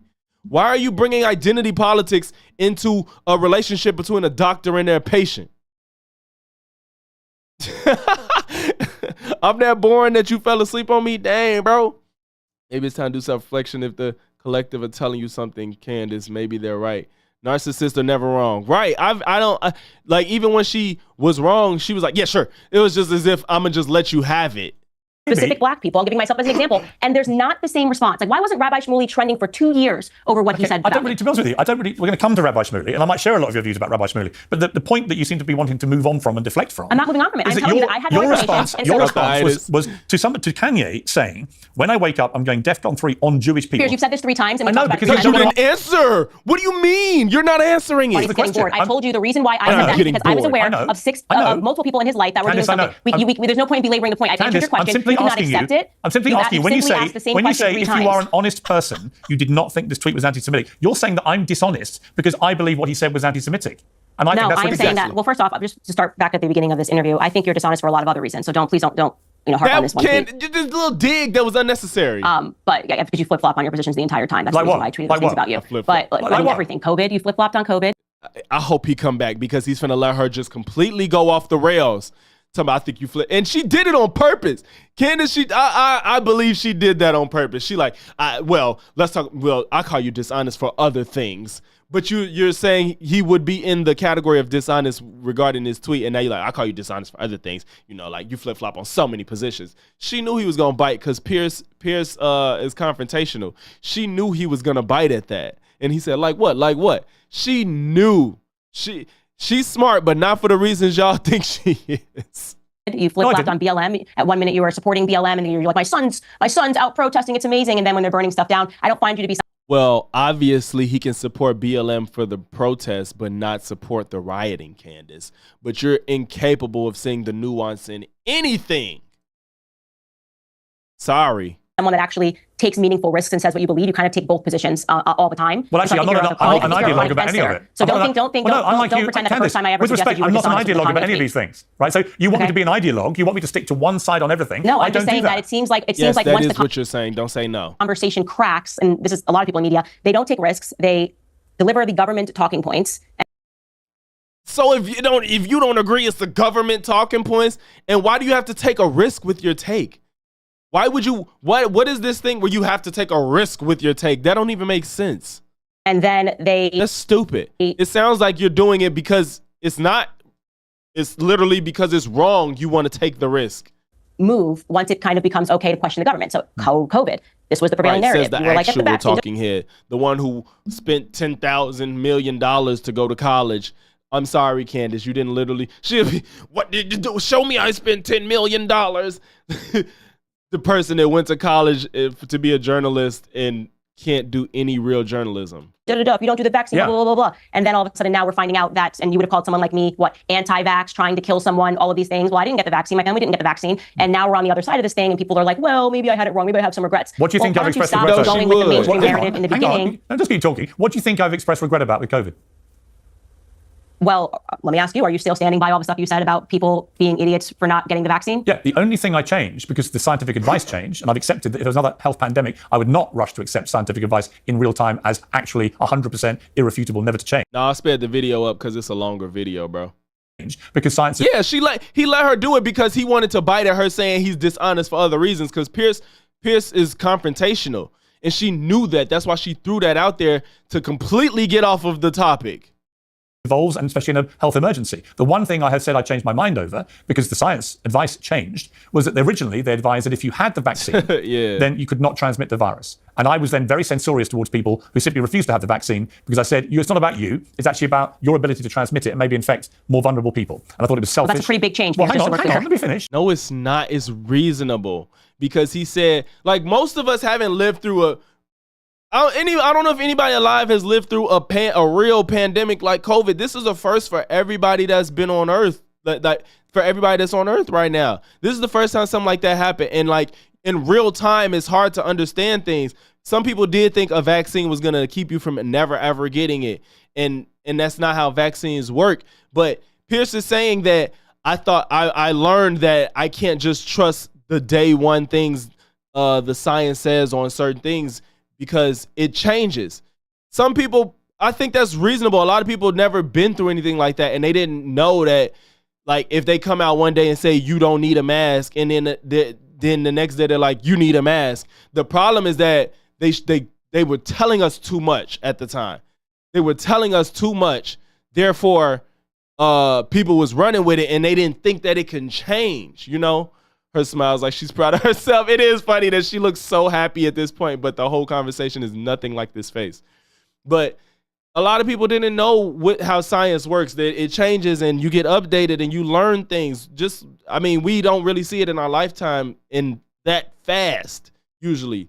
You know, when we were kids, they told you needed milk, and then now we learn that there's other options to get those same nutrients. So, you know, it's just a lot. That was fair for him to admit that I didn't know that, and now I'm learning it. And you just want to stick to your guns. Let me finish. And I was very censorious, way too censorious. I've admitted that. Shouldn't have been so censorious. And when the science advice changed and said, actually, there's now evidence that suggests, and in fact, it looks clear, the evidence, that if you have the vaccine, it makes little difference to your ability to transmit the virus or not, then I changed my position. And when I was asked about that later, I said, absolutely. I should not have been so censorious to people who... Oh, so we learned the word of the day, y'all. Censorious means severely critical of others. Use that word perfectly. Didn't have it, because at that point it becomes personal choice. But if you ask me on the wider picture, do I think the COVID vaccines were a good thing? Absolutely. Do I think they saved millions of lives? Absolutely. Do I think the deliberate attempt to discredit all science involved in the COVID pandemic is a dangerous thing for society? Absolutely. Do I know lots of people who died from COVID who would potentially have been saved by a vaccine if it had been there when they caught the virus? Absolutely. So do not take my one clarification about all that is facts. I just want to see how she can disagree with it. Like, those are irrefutable facts. The ability of a vaccine to prevent transmission as being some great mea culpa that I think... That's a huge mea culpa, Pierce. That's a huge mea culpa. It's a huge mea culpa, because that means that you want people to go out and to get an experimental vaccine in their arm and encourage them not to listen to independent voices that were saying, hold on. That's a huge mea culpa. People died from the vaccines. You're talking about people that died from not getting it? People die from the vaccine. Why don't people understand that every form of medication has risk? And it's always about weighing the risk versus the reward. And you may have, first of all, it feels like you're seeking out the worst case scenario, which isn't the majority. And you're using that as if like, oh, be careful, everybody. One person out of 10,000 died. Be careful. Well, that may be bad. One person out of 1 million died from the vaccine. Be careful. Yeah. And encourage them not to listen to independent voices that were saying, hold on. That's a huge mea culpa. People died from the vaccines. You're talking about people that died from not getting it. There have been scores of people who died. Candace, do you honestly believe that more people died from the vaccine than people that didn't get it? Let's be honest, bro. Stop. Because if that was the case, there would be bodies dropping to this day. Died from the vaccine. There have been scores of people like my grandfather who got the vaccine and then were dead within 1 year because it led to their dementia suddenly spreading. Candace, really? You're saying the vaccine made his dementia spread a year later. Dementia is a slow, degenerative illness. He probably died because of the dementia, Candace. Stop. Please. I can't even believe she admitted that. And then, like you said, because this is like, people be like, oh, this happened to me, so this is how everybody should feel. Like, I remember there was this post going around social media. People was like, never take BC powder, y'all. I was bleeding and I ended up in the hospital. When literally that's a side effect if you have other illnesses. That person, they say what other things they have to cause it. We don't know how much they took, why they took it.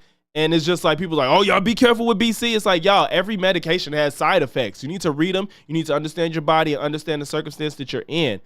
If freak accidents happen, it's fucked up, but it's something that happens. But for her to sit here and act like the vaccine may enhance his dementia, and even if it did, that's a situation that's far from the norm, right? Even if the vaccine enhanced the dementia, maybe we would say if you have dementia, don't get the vaccine, but clearly that's not something that they found. Older people needed to get it if they were in bad health. If you're older with bad health, you should have got the vaccine. That's irrefutable. Usually conservatives say to argue in the general, not your personal experience, unless it helps. Yeah, conservatives always, if it helps them, they're going to talk about what happened to them. If it helped their story, they're going to talk about that. Stop. I let you You do not know that was down to the vaccine, do you? Okay, You first and don't foremost, know. they have admitted so much. They lied about the 6 feet social distancing. That just came out 2 weeks ago. And you What were do you mean they lied about it? What are you talking about? Candace, if you're not close to somebody, the chances of them spreading something to you lessen. That you don't need science to tell you that. The more space between you and another person, the less likely that something can happen. Again, none of this is 100%. on the side of all of these people. So don't pretend that's a small mea culpa. People died from blood clots pertaining to the vaccines that you were telling them to rush. What about the people that died that didn't get vaccines, Candace? What are you talking about? Right. If I sneeze and you in the next room, you think the same likelihood of me getting it is the same as if you sneeze on me? What are we talking about? And why is she talking about people that died from the vaccine, but she is just acting like the people that didn't get it weren't dropping? This is insanity. Okay. People so died had they from- have perhaps listened to independent voices who understood that there was To the independent voices. They're that independent that they are wrong, clearly, because everything you're saying, the opposite is the reality.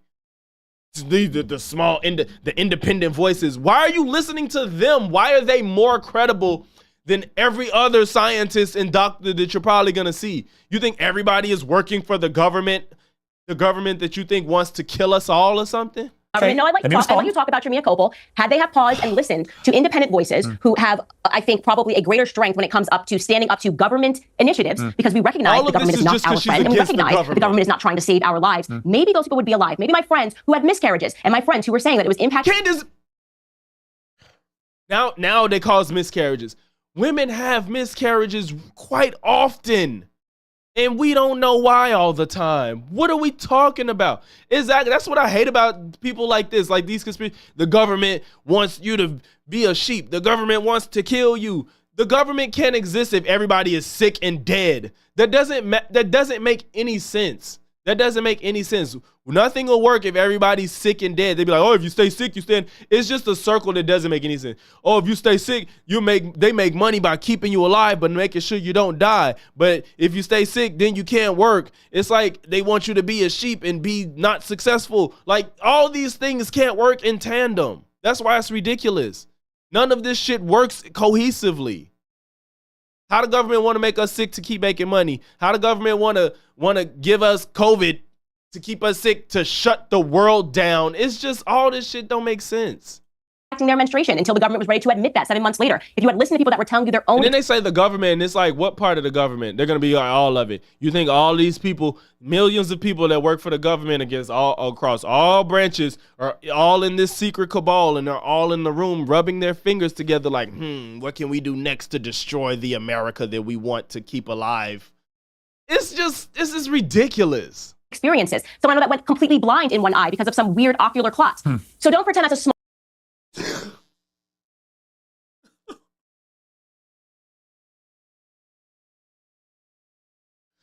This might be the thumbnail face.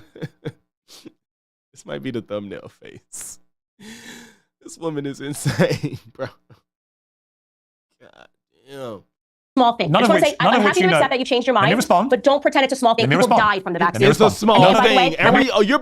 You literally named off like 4 or 5 incidents against 4 or 5 people across the over 90% of Americans that got the COVID vaccine. To be clear for people watching this, he's saying still get it. I'm saying still don't. Just so you can hear a different opinion. You are actively encouraging people to put their health at risk. To say don't get it. You're not even saying, look into all resources to make a decision that's best for you, which I think is the honest answer. you would give somebody if you cared about them. Look into everything that's out there, all the reputable sources of science, and make that decision for yourself and the risk you're willing to take. You don't say, I'm telling you, don't get the vaccine. That's insane, bro. Do not allow the government to put that in your arm. Okay. God's system works. The government is not fixed. God's systems work. I'm sorry, I'm not trying to disrespect anybody's religion.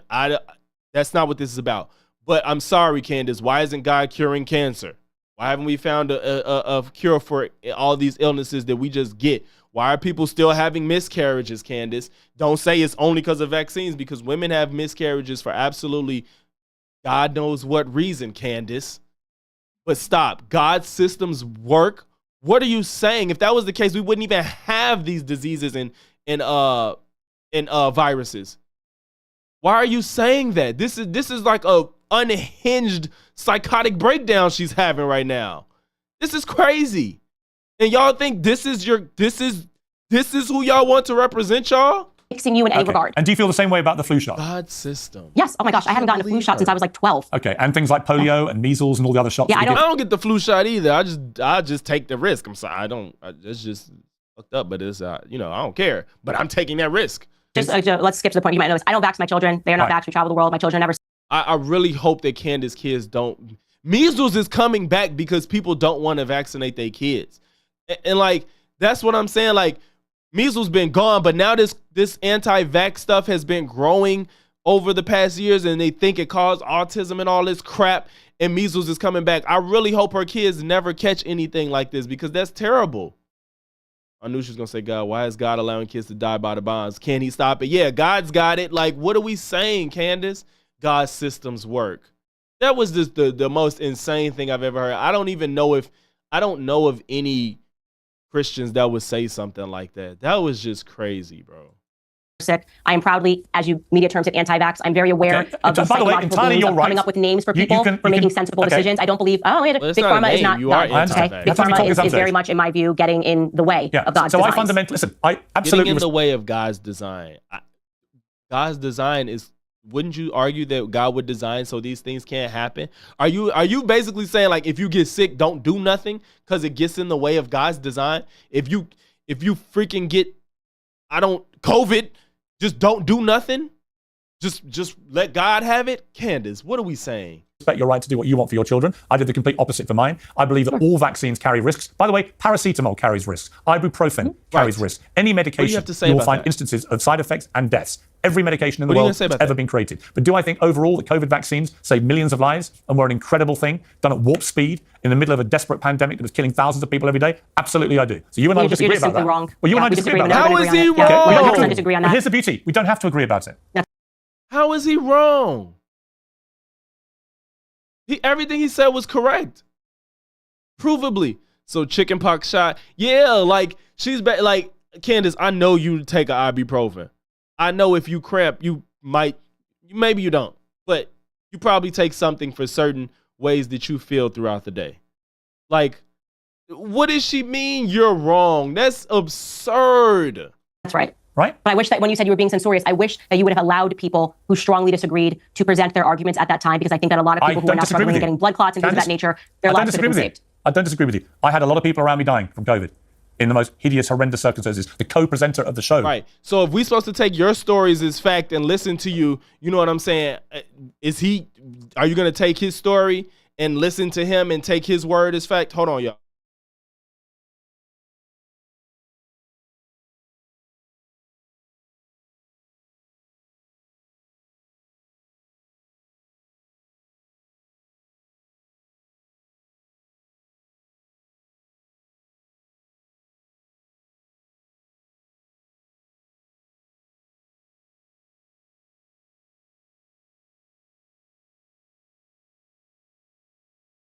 All right, my bad.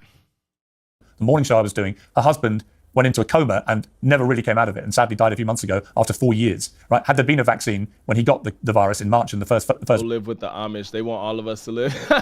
Yeah, and Candace, she like, I'm conservative and I believe in housewives, and go be in the house there, Candace. I'm sorry. Like, why y'all speak on this trash stuff, but y'all literally do the opposite on a day-to-day basis. Y'all sit there and antagonize men all day. You antagonize people.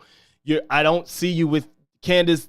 Be a housewife. You say that's what you think is best, but you're just out here purporting conspiracy theorists and saying we should ban porn. Like, you wait, he might well have lived. And I don't think the vaccine would. I personally don't believe the vaccine would have saved him, and it's an impossible.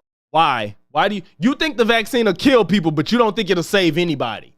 The vaccine will kill you, but it won't save you at all. That's what you're saying. I don't think it would have saved. I don't think it killed. It enhanced your grandfather's dementia. In the first wave, he might well have lived. And I don't think the vaccine would. I personally don't believe the vaccine would have saved him, and it's an impossible metric to know. Because that's an impossible metric to know, but you know that it enhanced the dementia. It enhanced the dementia, though. You knew that, but you don't know if it'll save his relative. The COVID vaccine saved any lives? I genuinely do not believe that the COVID vaccine saved any lives. You see, I'm sorry. You're peak delusional. This is delusion. That's not human. Like, it just, y'all, Candace is crazy. You saying it's an echo? Is that what you're saying? What happened? You're a smart person, Candace. You cannot. Thank you. You cannot believe that the COVID vaccine. Why is it an echo? Shouldn't be.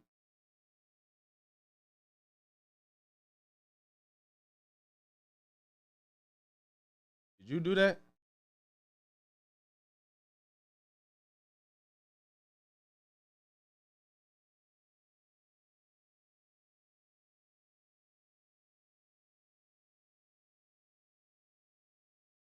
Okay, I don't know why that happened. We good?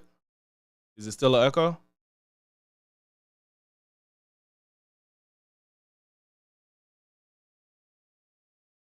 I know you say you're good, but I just need to make sure.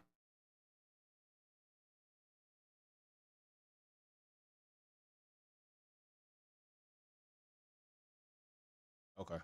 Vaccines saved no lives. That is a ridiculous thing to say. It's not. You can't, just because you're saying ridiculous and just because you're using a little hyperbole doesn't make that real. Every single scientist in the world. There is not a scientist or you doctor. just said the science changes Hang on. literally Let 5 me put a minutes question ago. to you. Science changing doesn't mean what's happened didn't happen. What are you saying? Like, science changing and during those times, and now we can see 4 years later the result. Why are you acting like that changed? The results ain't changed. The results we have not changed. You can answer it. Every single scientist and doctor in the world that I'm aware of agrees that vaccines save lives. They may disagree about various points of government behavior during the pandemic. They may agree. That's what we learned. Like, they was telling us stuff way too soon, I guess. But I guess it's kind of hard when you're just such in a scary times. It's hard to not put out what you know. Disagree about this particular vaccine or another one. What none of them have said is what you've just said, which is it never saved any lives. None of them. I just want to be clear. Only you Whenever think it you're saved claiming no that lives. there's 100% scientific consensus, you're lying. Like, whether you're talking about climate change, if you Name make me a one declaration doctor, that name me there's one 100% doctor, scientific name me one professional consensus on doctor. something, All right. you're simply lying. And Name by me the way, one- But he already clarified. He said all the ones he know, and he said they might disagree on different aspects of certain things. It's not. It's like all scientists agree that the COVID vaccine saved people. You're saying it saved nobody. Now he's saying it's different. He said people might recommend a certain one over another, or how the government handled it, but ain't no reputable doctor saying the COVID vaccine saved nobody. I'm sorry. Reputable? No. if people, let me you lie. So I'm just going to correct your lie by pointing people to websites that can dispute this narrative, because it's a fashionable one to say 100% of experts. That is, as soon as somebody tells you there's 100% scientific consensus, they are lying to you. Let me ask you. Can you name me one professional doctor or scientist who genuinely believes, like you, that the COVID vaccines did not save a single life? I can point you to many because there are anti-vax doctors. She's standing on this. Well, I'm going to point you to the entire website no because this is actually important because RFK Jr. has played a very large role in my awakening about vaccines and my decision not to vaccinate my children. I recommend you go to the long list of doctors, childrenshealthdefense.org. That is his charity. And they have multiple doctors listed. You can also go to Dr. Green Mom's website if you want a list of doctors who do not vax your children because, just so you know, they are vaccinating your children because it is profit for them. It is a profit incentive for every child that is vaccinated. Here we go. It's all a profit. It's all a profit. It ain't about the fact that people are dying and keeping the hospitals crowded. It's not about the economy getting shut down and people can't even work and make money. It's not about that. It's all about profit. It's all about profit. You're all about profit. Yeah, I might, bro, man, the way to unless it's probably had to be later on tonight, if at all, because I'm going to see Bad Boys today. Yeah. It might be later. I want to be clear, I'm talking about America. I can't speak to the UK laws and the UK policies, but what we are living inside of is actually a corrupt medical drug cartel. It is the aspirations of El Chapo when they wanted to have a marriage with the government in order to drug people. We achieved that here in the West. In America, CDC, they are corrupt. The FDA is corrupt. They have been poisoning your food. And if you believe that they would mandate... You were asking me a question, I'm answering it. I'm telling you where to go to. You're veering off into all sorts of other things. Let me just ask you on a more all-encompassing thing. Do you believe you're prone to promoting conspiracy theories? I believe that I am aware where the entire term of conspiracy theory came from. Why didn't you just answer the question? She finna go into a bunch of bull that he don't care about or did he ask or pertain to the question. You know when that became fashionable? Tell me. No? So the first time that was sort of entering into the lexicon, that was a CIA term. She finna say a bunch of word vomit, yeah. And this is also gets into, and you can look this up right now, Operation Mockingbird, after JFK was killed and the government started employing journalists to just repeat what they said. Right. And what do you think happened to JFK? He was shot. I think everyone knows that. Yeah, but who by? I have no idea. I mean, do you support any conspiracy theory about the JFK shooting? Do you know? Do you? I mean, I don't know. Well, you referenced it. I didn't reference it. No, I was referencing it to tell you a historical point about Operation Mockingbird. And so back to my original question. Do you think you promote conspiracy theories? You're giving me 5 seconds to respond. Well, no, you're not asking my question. My point is to answer you about the conspiracy theory before you're asking me about JFK getting shot. You're giving me the history of conspiracy theories. Oftentimes, what the media does, and I do believe that people watching the show are with this. This is why I'm very confident in this discussion about what I'm telling them. Is that they use this term conspiracy theories so that you don't question the narrative. And you just saw this with COVID. You saw them calling everybody who said that the idea that the shot was going to stop you from being able to transmit COVID was a lie. They were called conspiracy theorists, and then it was proven to be true. Yes. So if it wasn't happening so quickly that all of the conspiracy theories kept turning out to be true. None of this is my question. I wasn't talking about COVID. I simply asked you, do you believe that you promote conspiracy theories? No, I believe that I have the courage to actually talk about the truth. So let me ask you about this. The following is because I have said many things. Piers, let me finish. You've answered my question. You said no. You have me on your show and I'm answering and you just keep cutting me off. Well, no, you keep talking, hoping not to get a supplementary. Well, Piers, if you want me to interview you, I'm happy to have you on my show. It's so clear. It's like he's trying not to let you ramble because you keep saying stuff that's irrelevant and it'll just go so off tangent. And then when you get to a space that you're comfortable in, then you're going to continue to talk. He's trying to stop with all that bull because he needs you to just answer the question. But the point of you being somebody that's interviewing is you ask a question and you allow your guest time to answer. Let me ask you. I want to ask you specifically about something you've been promoting that I think is an outrageous conspiracy theory, very offensive, very wrong, and I think you've done it just for clout. Right. And He just wanted a yes or no. He didn't care about the fucking history of the word of the term conspiracy theories and all this shit. Like, and she was really finna go there. He had another question lined up. I mean, he does have a time limit. Respond, but it's this question about the French First Lady, Brigitte Macron, who you keep saying is a man. You produced zero evidence that she is a man. It's been deeply offensive to her husband, President Macron, to all of her family. So I don't know. I got a picture of this lady. Supposedly there's a conspiracy theory that this lady was born a man and transitioned to a woman. The French First Lady, I guess, Brigitte Macron. I mean, she does have strong features, but you can't just say she's a man. She got some strong features. She looks weird. And I think it'll be harder to hide something like that as you age. I think as you age, it'll become way more obvious. I don't know if this was a man or not, but I can't just say that based off these photos. I don't know. But Candace seems to know. Family. You keep promoting it to millions of people that follow you. And I simply ask why. She's not a man. She's a woman. I'm happy to answer the question. I think Brigitte Macron is a trans woman. And I think the fact that That's so crazy to just say. Okay. But where's your evidence that she is? Well, Piers, the thing is I'm not allowed to speak after you ask me a question, so I don't really know what the purpose of this is anymore. You just seem to kind of be saying your own thoughts. So I'm just going to be silent here and allow you to monologue. Where is your evidence that Brigitte Macron is transgender? Well, I did an entire series talking about where this came from. And first and foremost, you're pretending that I'm the one that promulgated this. In fact, it was 3 journalists in France that worked on the story for 3 years. Right. And they She teamed was up damn with near genealogists. blinking with every And word. they came across, and it was absolutely fascinating. I read the entire report, and everybody watching was I don't know everything about body language and whatnot and what everything means. I know some basic things, but she's blinking a lot. She's blinking a lot.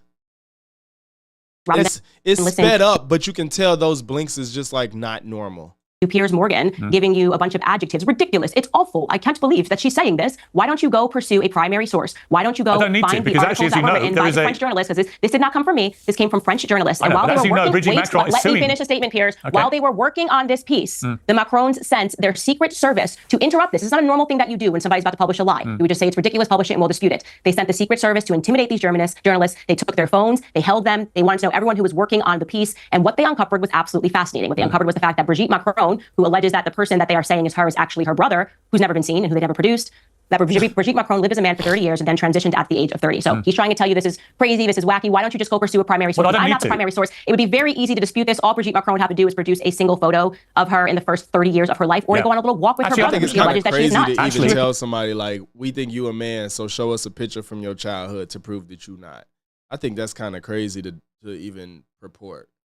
Uses to do either. Actually, she's suing people, and the one photo that they keep producing is a photo of her daughter's phone. Let me get a word in, please. Brigitte Macron, as you know, has a libel trial against Natasha Ray, who made the claims that the French First Lady was born a man called Jean-Michel Trogneux. It's due to take place imminently, and we will get to the bottom of this. And I'll bet you, why don't we have like a £100,000 bet that establishes beyond any doubt to a charity of your choice and mine, $100,000, make it dollars, right now, that it is established beyond any doubt that she was born. Put your money where your mouth is, Candace. Put your money where your mouth is. A woman. Do you accept that bet? I just want to be very clear. If you are asking me after we have just seen these Trump trials, and you and I are in a place. Whoa, no. Stop cutting me off after you ask me a question. It's really just the question was to accept the bet. You said you accept the bet, and you finna talk about the Trump trials. This is answering your question, but I am allowed to answer your question, Piers. After we have just seen these trials with Trump, if you're asking me to wage a bet on the basis of what happens in a trial and in a courtroom, the state versus some journalists, you are out of your mind if you think that would be the wager. So I'll do it to you this way. Piers, you've got a team of journalists. Can you just simply find, she claims that the person that they found is actually her brother. Do you mind just finding me some photos of Brigitte Macron growing up for the first 30 years of her life? Could you find, and we can make it shorter, I'll give you the $100,000. Could you just find her brother, who she claims all the photos that they found of Jean-Michel Trogneux, her brother? She says, that's actually my brother. Okay, great. Could you just find a photo and make it easier? We don't have to wait for a trial to finish. Just find a photo and produce it. You and I can do it live on Twitter. You're going to say, this is the photo that I have found of Brigitte Macron. And I'll say, oh, you $100,000. So even though in February 2023, a French court convicted 2 women of libel for spreading the transphobic rumors because it was untrue, even though she's suing again against the people who originally made these claims, even if all this comes back and says it's complete lies, you just say, well, it's the legal system. So there's actually no way of ever disproving. I don't need a legal. I'm saying we don't need a legal system. She basically just put it out there to where it's like, okay, if we prove you wrong, all you're gonna say is, oh, look what they did to the Trump trials. That's all she's gonna do. That's basically what she just said. Like, you think after these trials, the Trump trials, they'll admit if she's really a man? So it's like, well, nobody can ever prove you wrong then, because you're not gonna walk up to her and look and be like, let me see your vagina, like. Piers, we just need a photo. I just told you how to disprove it. Just a photo. Oh, yeah, I can imagine if they produce one. What you would say, well, it's a fake. It's fake. No, exactly. What conspiracy theories do, Yes, Candace? you would. Okay, so I don't believe for a moment. You realize how I don't believe for a moment you think Brigitte Macron is a man. That a first lady of the French state is incapable of simply producing photos of her for the first 30 years of her life where she allegedly had 3 kids. That's the conspiracy. You're saying all her children. It's so easy. It's such a dumb thing. It's so easy to debunk. Who had her children? If she was born a man, who had her kids? Who gave birth to them? Their research from the genealogists and the journalists that worked on this for 3 years that she actually fathered her children. She fathered her children. Oh my God! Even if you say that, you know it's complete nonsense. No, I actually think it's a complete nonsense to just not just present something as simple as a photo of yourself for the first 30 years of your life. So no matter how many times, no matter how many adjectives you use here, it's a very easy thing. Like if I have 3 kids, if you said to me, Candace, I believe you didn't live for the first 30 years, I would just give you 80,000 pictures of me and call you completely insane. I wouldn't sue you because it's just ridiculous. Why should Brigitte Macron have to do anything? Because it takes less time to show some photos of yourself than it does to sue journalists in courts and to have the Secret Service go after them when they're working. She's not acting like she has nothing to hide. Yeah, but Candace, here's the problem. You see, I think. And also, we know that Emmanuel Macron is also a gay man, according to the person who came out right when he was elected and said that he was sleeping with Macron in all those articles, which lends more plausibility. And beyond the fact whether you think she's a man or not, do you not think the story is weird of the age difference, like hitting on a 14-year-old little boy that you go to school. So there's perversion there. It's sick. The French people have been outraged by this. I do think that's weird. Yes, I do. Yeah, so there's some weird perversion going on in that relationship. We know many Macron had affairs with men. We know that not we a can't man. trace Brigitte Macron for the first 30 years of her life.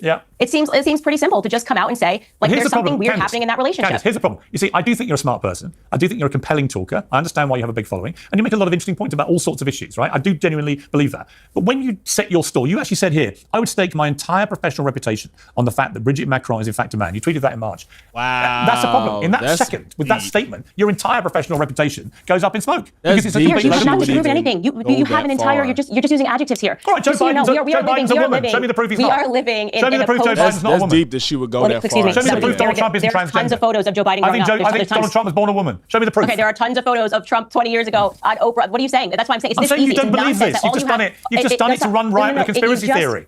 Okay, you can keep saying conspiracy theory. Just know that we're living in this post-mainstream. Oh, you just slid, bro. This ain't even the wildest Candace been in this interview. She's been wilding.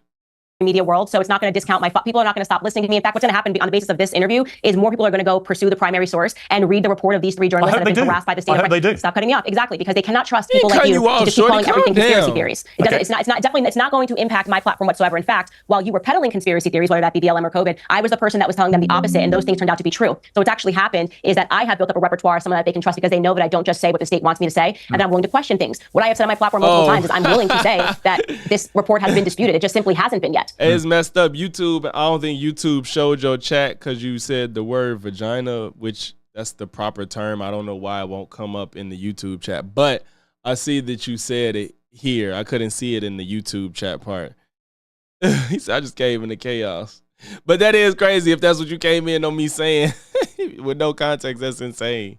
All they keep doing is showing a picture of Tafan, Brigitte's daughter, and recolorized in black and white, and going, "Oh no, this is her as a kid." And as a mother, it's 30 yourself. years of living. Just show a photo of yourself. We don't need to keep making it. Just show a photo of yourself. And as a mother yourself, you have no qualms about the hurt that you're causing her kids with this kind of claptrap. And you just doing this appeal to emotion, bro. Like that's sad, but that's not what it's about. Please stop with the sensitivity. You've decided that you want to lead a country. Okay, honesty is demanded. More journalists should be prodding into the story internationally to see what's actually going on here, because at best you have a perverted story that, in my view, leads way too closely into pedophilia. Just the story of how they got together is weird. You have an allegedly gay man, the person who's had gay affairs with him has spoken out, talked about the drugs that he has done with Macron, and you have these two people who are utterly demented. I don't know anything about this lady and her past and this whole accusations of pedo. I don't know. That sounds weird. I saw a little bit on her Wikipedia and shit, and I saw somebody approaching a 14-year-old. I don't know. I don't know if this person's a man or not, or woman or not, rather. But I think it's weird that that's something to even be hung up on. You ain't got no real proof. You just like, oh, they harassed the men and, you know, the Trump trials. Like, if there's no proof, why are you running around saying it's a man? It's something. It's so pointless. State of France. So I'm not going to sit here and go into. But why do you this level of hubris? I know this, but nobody else knows. That's crazy. Don't you care, Candace, about how she's feeling? No, it's perverted. At best, Brigitte Macron is a pervert. Let's move to Sean Diddy Combs, because you seem to be under the belief that the reason he is not in jail, you said in March, is because he's a Fed CIA asset. Kanye tried to tell everybody. Do you still believe that? Well, I was just reading the actual court documents of what's being filed against him, and so I'm following the case. But would you believe he's a Fed CIA asset? Well, as I've said on my show, if what is in that case, which seemed very compelling because they had pictures and evidence and they were able to show when he shot someone and they told the particular person that cleans up that you're supposed to call, that's in the LAPD, that allows him to shoot people in broad daylight allegedly. I'm just saying allegedly because this case is still moving through the system. Plus, obviously, you saw the video that circulated of him openly beating Cassie, his ex-girlfriend, and the fact that this man is doing all of these things. The person filing the lawsuit produced photos of somebody that he had allegedly shot and gave the name of the person at the LAPD that cleaned it up and showed that the media had covered it. Yeah, that would definitely lead me to believe that Diddy is being protected, because most people can't shoot somebody in broad daylight and beat their wife. But just to be clear, though, again, you have no evidence that he is a Fed or CIA. It always comes down to evidence. What's your evidence? Watch her try. Look, she's like, how did you just question me because I came to a random ass conclusion based off of what I read in the court documents? No, I'm not the one filing the lawsuit. So you have no evidence, do you? I mean, when you state it as fact, he's not in jail because he's a Fed CIA I covered the lawsuit. What are you protecting right now? It's an open lawsuit that anybody can go read with the photos established. So I'm covering it, and I am putting two together and going, this lawsuit which has been filed with a ton of proven evidence. Again, you're being disingenuous because actually you're stating it as fact. No, what I'm telling people In the same way is, you say, I state my entire reputation of Brigitte Macron's a man, you also stated this fact, nothing from a lawsuit. You just said he's not in jail, you tweeted, because he's a Fed CIA asset. Kanye tried to tell everybody. Kind of, have you Yes. read the lawsuit? Because it You seems like said you haven't. because he is. You didn't even say I think. You said he is a protected CIA asset. That's why he's not in jail. You're saying that like you know, and you came to that conclusion because you read the court documents and things looked weird. So you're saying that, but you don't have any real proof. Obviously. But that's your statement. No, did you? No. Did you read the lawsuit? That's the first thing. Because And I wish Piers read it because now she can hang that over his head. You didn't read it, so I can keep harping on you not reading it. That's ugh. And I wish Piers read it because he wants to talk about it. Did you read the lawsuit? I'm asking you. Okay, then we're not going to talk about this topic because you're We are, pretending because these you made a statements statement, are starting with me. I'm not talking about If you what's in have the not lawsuit. read the lawsuit that was filed I'm not with all talking of the about a evidence, the lawsuit. pictures, and the proof. Right. No, it's all about the lawsuit. You can't say I'm not talking about the lawsuit that had all the proof in it and then say you have no evidence. Just to be clear, you just said that you wouldn't believe anything from the legal cases which established Brigitte Macron is not a man, but you're racing to believe this wild conspiracy theory about Diddy being a Fed CIA asset because you saw it in a lawsuit. Okay. You see the slight inconsistency there? No. If you have not been following, it's very obvious. So there's nobody that's so you following believe this what's in that lawsuit, but you don't okay, believe. Piers, am I you don't going to believe be it able to answer your question? No, they ain't block you, bro. It just oh, you saying it blocked you for like a short time or something? I see your messages, but the vagina one didn't pop up because I guess they see that word is explicit. I don't know why, but I didn't even get a question of if I could let you post it or not. That's annoying. Oh, wow. If they did that, that's crazy. This lawsuit that was filed, I okay, didn't do had that. pictures, pictorial evidence all throughout. They also showed you a log of the 911 calls. Right. It showed you what the media had reported on and what he actually saw. This was not like your average, we're debating whether or not you said this in a lawsuit 20 years ago, Right. and it's my word versus your word. As I said, if you have not actually read the lawsuit and you're just going to do the thing where you call everything conspiracy theory, I'm bored. Let's move on to the next topic. Okay. But But you're purporting it as if it's a fact, and it's not. everyone should read that lawsuit in its entirety That's fine. because it's absolutely fascinating, and it does. Okay. And also, of course, what's going on with Cassie, the lawsuit that she filed against him, Yep. and then dismissed the lawsuit. There's a lot going on with Diddy right now. And like I said, the majority. Man, I want to cover that Brandon Jamal and Marquette thing. G, it's just so long. It's so long. I don't. And you see how much I talk. I just made this 1.5 hour video into going on 2 hours, and I sped it up. So if I didn't speed this up, we can only imagine how long this video would be. I don't know. I gotta either learn how to just. I don't know.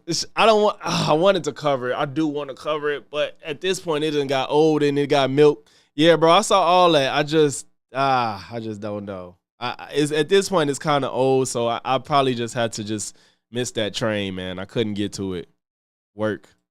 People who have read the lawsuit are aware of this. So it's like talking about Jeffrey Epstein. At this point, it's a very interesting lawsuit, and I am following it and reporting on it. But you seem to be doing this thing where when I report on things that are happening, you pretend like I am the primary source. Like the journalist worked on this for 3 years. I'm not sure the you're journalist said how saying they got- something that's fact you're presenting something as a fact that wasn't said by any of the primary sources. That's the problem. So you're lying. But this is the problem, But Candace tweeted about it. And how could she tweet it? Oh, this guy filed a lawsuit with pictures. I didn't actually read the lawsuit with the pictures, but I'm pretending that Candace's Twitter was the source for this lawsuit. It's kind of a nonsense. Here's the difference between me and you. I've actually been a reporter for many, many years. You never have. So when you say you report on these things, I can tell you no journalist who's an actual reporter would read a legal filing and then do a tweet which states as fact in their own words, he's not in jail because he's a Fed CIA asset. Can you try to tell everyone? That's not reporting on a lawsuit. That is stating your own personal opinion. And if you don't know the difference, it's because you're not a reporter. I am. Well, now we've arrived at your professionality. I guess, Piers, tell me more. What school did you go to? Tell me more. I went to Harlow Journalism College in Essex, in England. Well, then we better listen to you guys. You heard them. We got to trust the experts. And Piers She's going to talk about stuff that I don't know nothing about Zelensky, and she's going to say the West is falling. I want to just get to this Taylor Swift thing, and that's the end. We are weak. The West is failing. The West is falling. And the only way that we're going to be able to change that is if we start looking through things through an appropriate lens, right? The truth is that we lost the minute we turned away from faith and the minute that we turned away from God. That is my belief. And I don't put faith in institutions. I just don't. So I'm done with the military-industrial complex. I don't want to support Ukraine. I don't want to support Israel. I don't want to support any of it. I want to support my family. And that is where everything begins. At home and what would you have done? Okay, what would you have done in World War II when the Japanese attacked Pearl Harbor? Next week on my show, and I don't want to give anything away. Oh, a little tease. Two daughter in a couple of weeks, one of her shows. I'm a big Swiftie fan. I think she's a great role model, actually, a brilliant talent, amazing businesswoman, generating billions of dollars, conquering the world of entertainment. You think she's a toxic feminist. If you've seen what she's ever done in business, how she tries to manipulate her audiences to get out of deals and contracts, she's totally insane. She's the most toxic feminist that's ever existed. You stand by that? Yes. No, you don't. Yes. Yes, I do. You think Taylor Swift is the I most do. toxic feminist ever? Well, do you want to talk about what she did to Scooter Braun? Because it was pretty horrific. I think he's awful, from my personal You think experience. he's awful? And Awful but she little rat, completely from my lied to her experience, fans. First off, Taylor Swift is cosplaying a 15-year-old. She's 34 years old, shrewd businesswoman. She's the same age as me. We're born in the same year. She's gonna be 35. That's Actually, young. she'll be 35 in a couple of You're months. young, okay? Candace. So yes, sure, but she's cosplaying a 15-year-old. So when Taylor Swift wants to get something done in the business world, what she does, that she jumps on Tumblr and she manipulates a bunch of 15-year-olds into believing, I wrote these songs on my floor, and in Scooter Braun, the evil man is trying to take them from me. The reality, her dad owned 15% of the company. Her dad, therefore, was aware that the business was being sold. Her dad signed the deals. If Taylor Swift wasn't the most famous woman in the entire world, she would just be wealthy because she comes from a very good background. She didn't get into some deal where she was taken advantage of. Her dad just didn't think she was going to be as big as she was. Scooter Braun simply bought a company and inherited her masters as a result of that. Her 15-year-old fans don't understand the way that contracts work. Well, she had the And so last they went laugh. out She and went they into new threatened to versions of kill. them. Stop, I'm not done. They threatened to kill Not Scooter done. Braun and his children. He publicly pleaded with her to please tell her fans to stop. He said, come to the table, let's talk. I please tell your fans. And she didn't do it. She didn't do it because she wanted out of her contract, right? So when you get to the level that you are willing to allow children to be harmed in order to get what you want, you are not a feminist icon. Children to That's for be me. harmed. But I want you and your daughter to enjoy the show. Jesus, I hope you she talking shake and about post things on your Instagram. I'd love to see yours twerking Like, about I will. her 39 You wanna see me relationships. It'd be twerking? great. I'll twerk for But you. you're not going to turn me into a Taylor Swift fan because I think even the way she talks is manipulative. She talks like this to her fans. You're a 35-year-old woman. Stop talking like that. Maybe that's the way she buy into talks. it. It was cute. It was cute when she was 15. I bopped my head to her stuff when she was, thinking about being 15 and all these breakups. But by the 38th breakup, I'm starting to wonder if it's her, Piers. I'm starting to wonder if it's her. Who's your idea of a feminist icon in the music business? She can't answer that. All right. Woo! That was something else. I'm telling y'all, Candace Owens fans, let me know something. Get in the comments, man, because she just refuses to believe the truth. She ignores the reality around her. If she don't agree with it, then it's wrong. Or everybody else is wrong. It's just like, I don't understand her. I don't. I feel like if I tell her a conspiracy theory that supports her like view of the world in America, I feel like she'll run with it and find ways to make it the truth.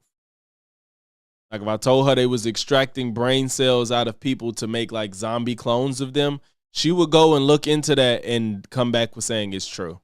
I believe that. You think Pierce is crazy? I don't think Pierce is crazy. I don't agree with everything he say. He sometimes I think he's good faith, and I think he tries to be objective. I think he tries, but doesn't always land. But I don't think he's like lying about anything he feels or anything like that. Candace, I don't know because she's too ridiculous. I don't even know if she's being honest about the bullshit she says because she's just too ridiculous. It's just shit just in your face and you're like, nope, everybody's wrong. And that's weird to me. But appreciate everybody that came through the stream, man. Hopefully I'll get another one in this weekend. I can't promise it. Work is work. It's going to be there. But till next time, y'all, this Logic's made it to this point in the stream /video. Make sure to leave a like, comment, sub, if not one, then all three, and I'm going to catch y'all on the next one.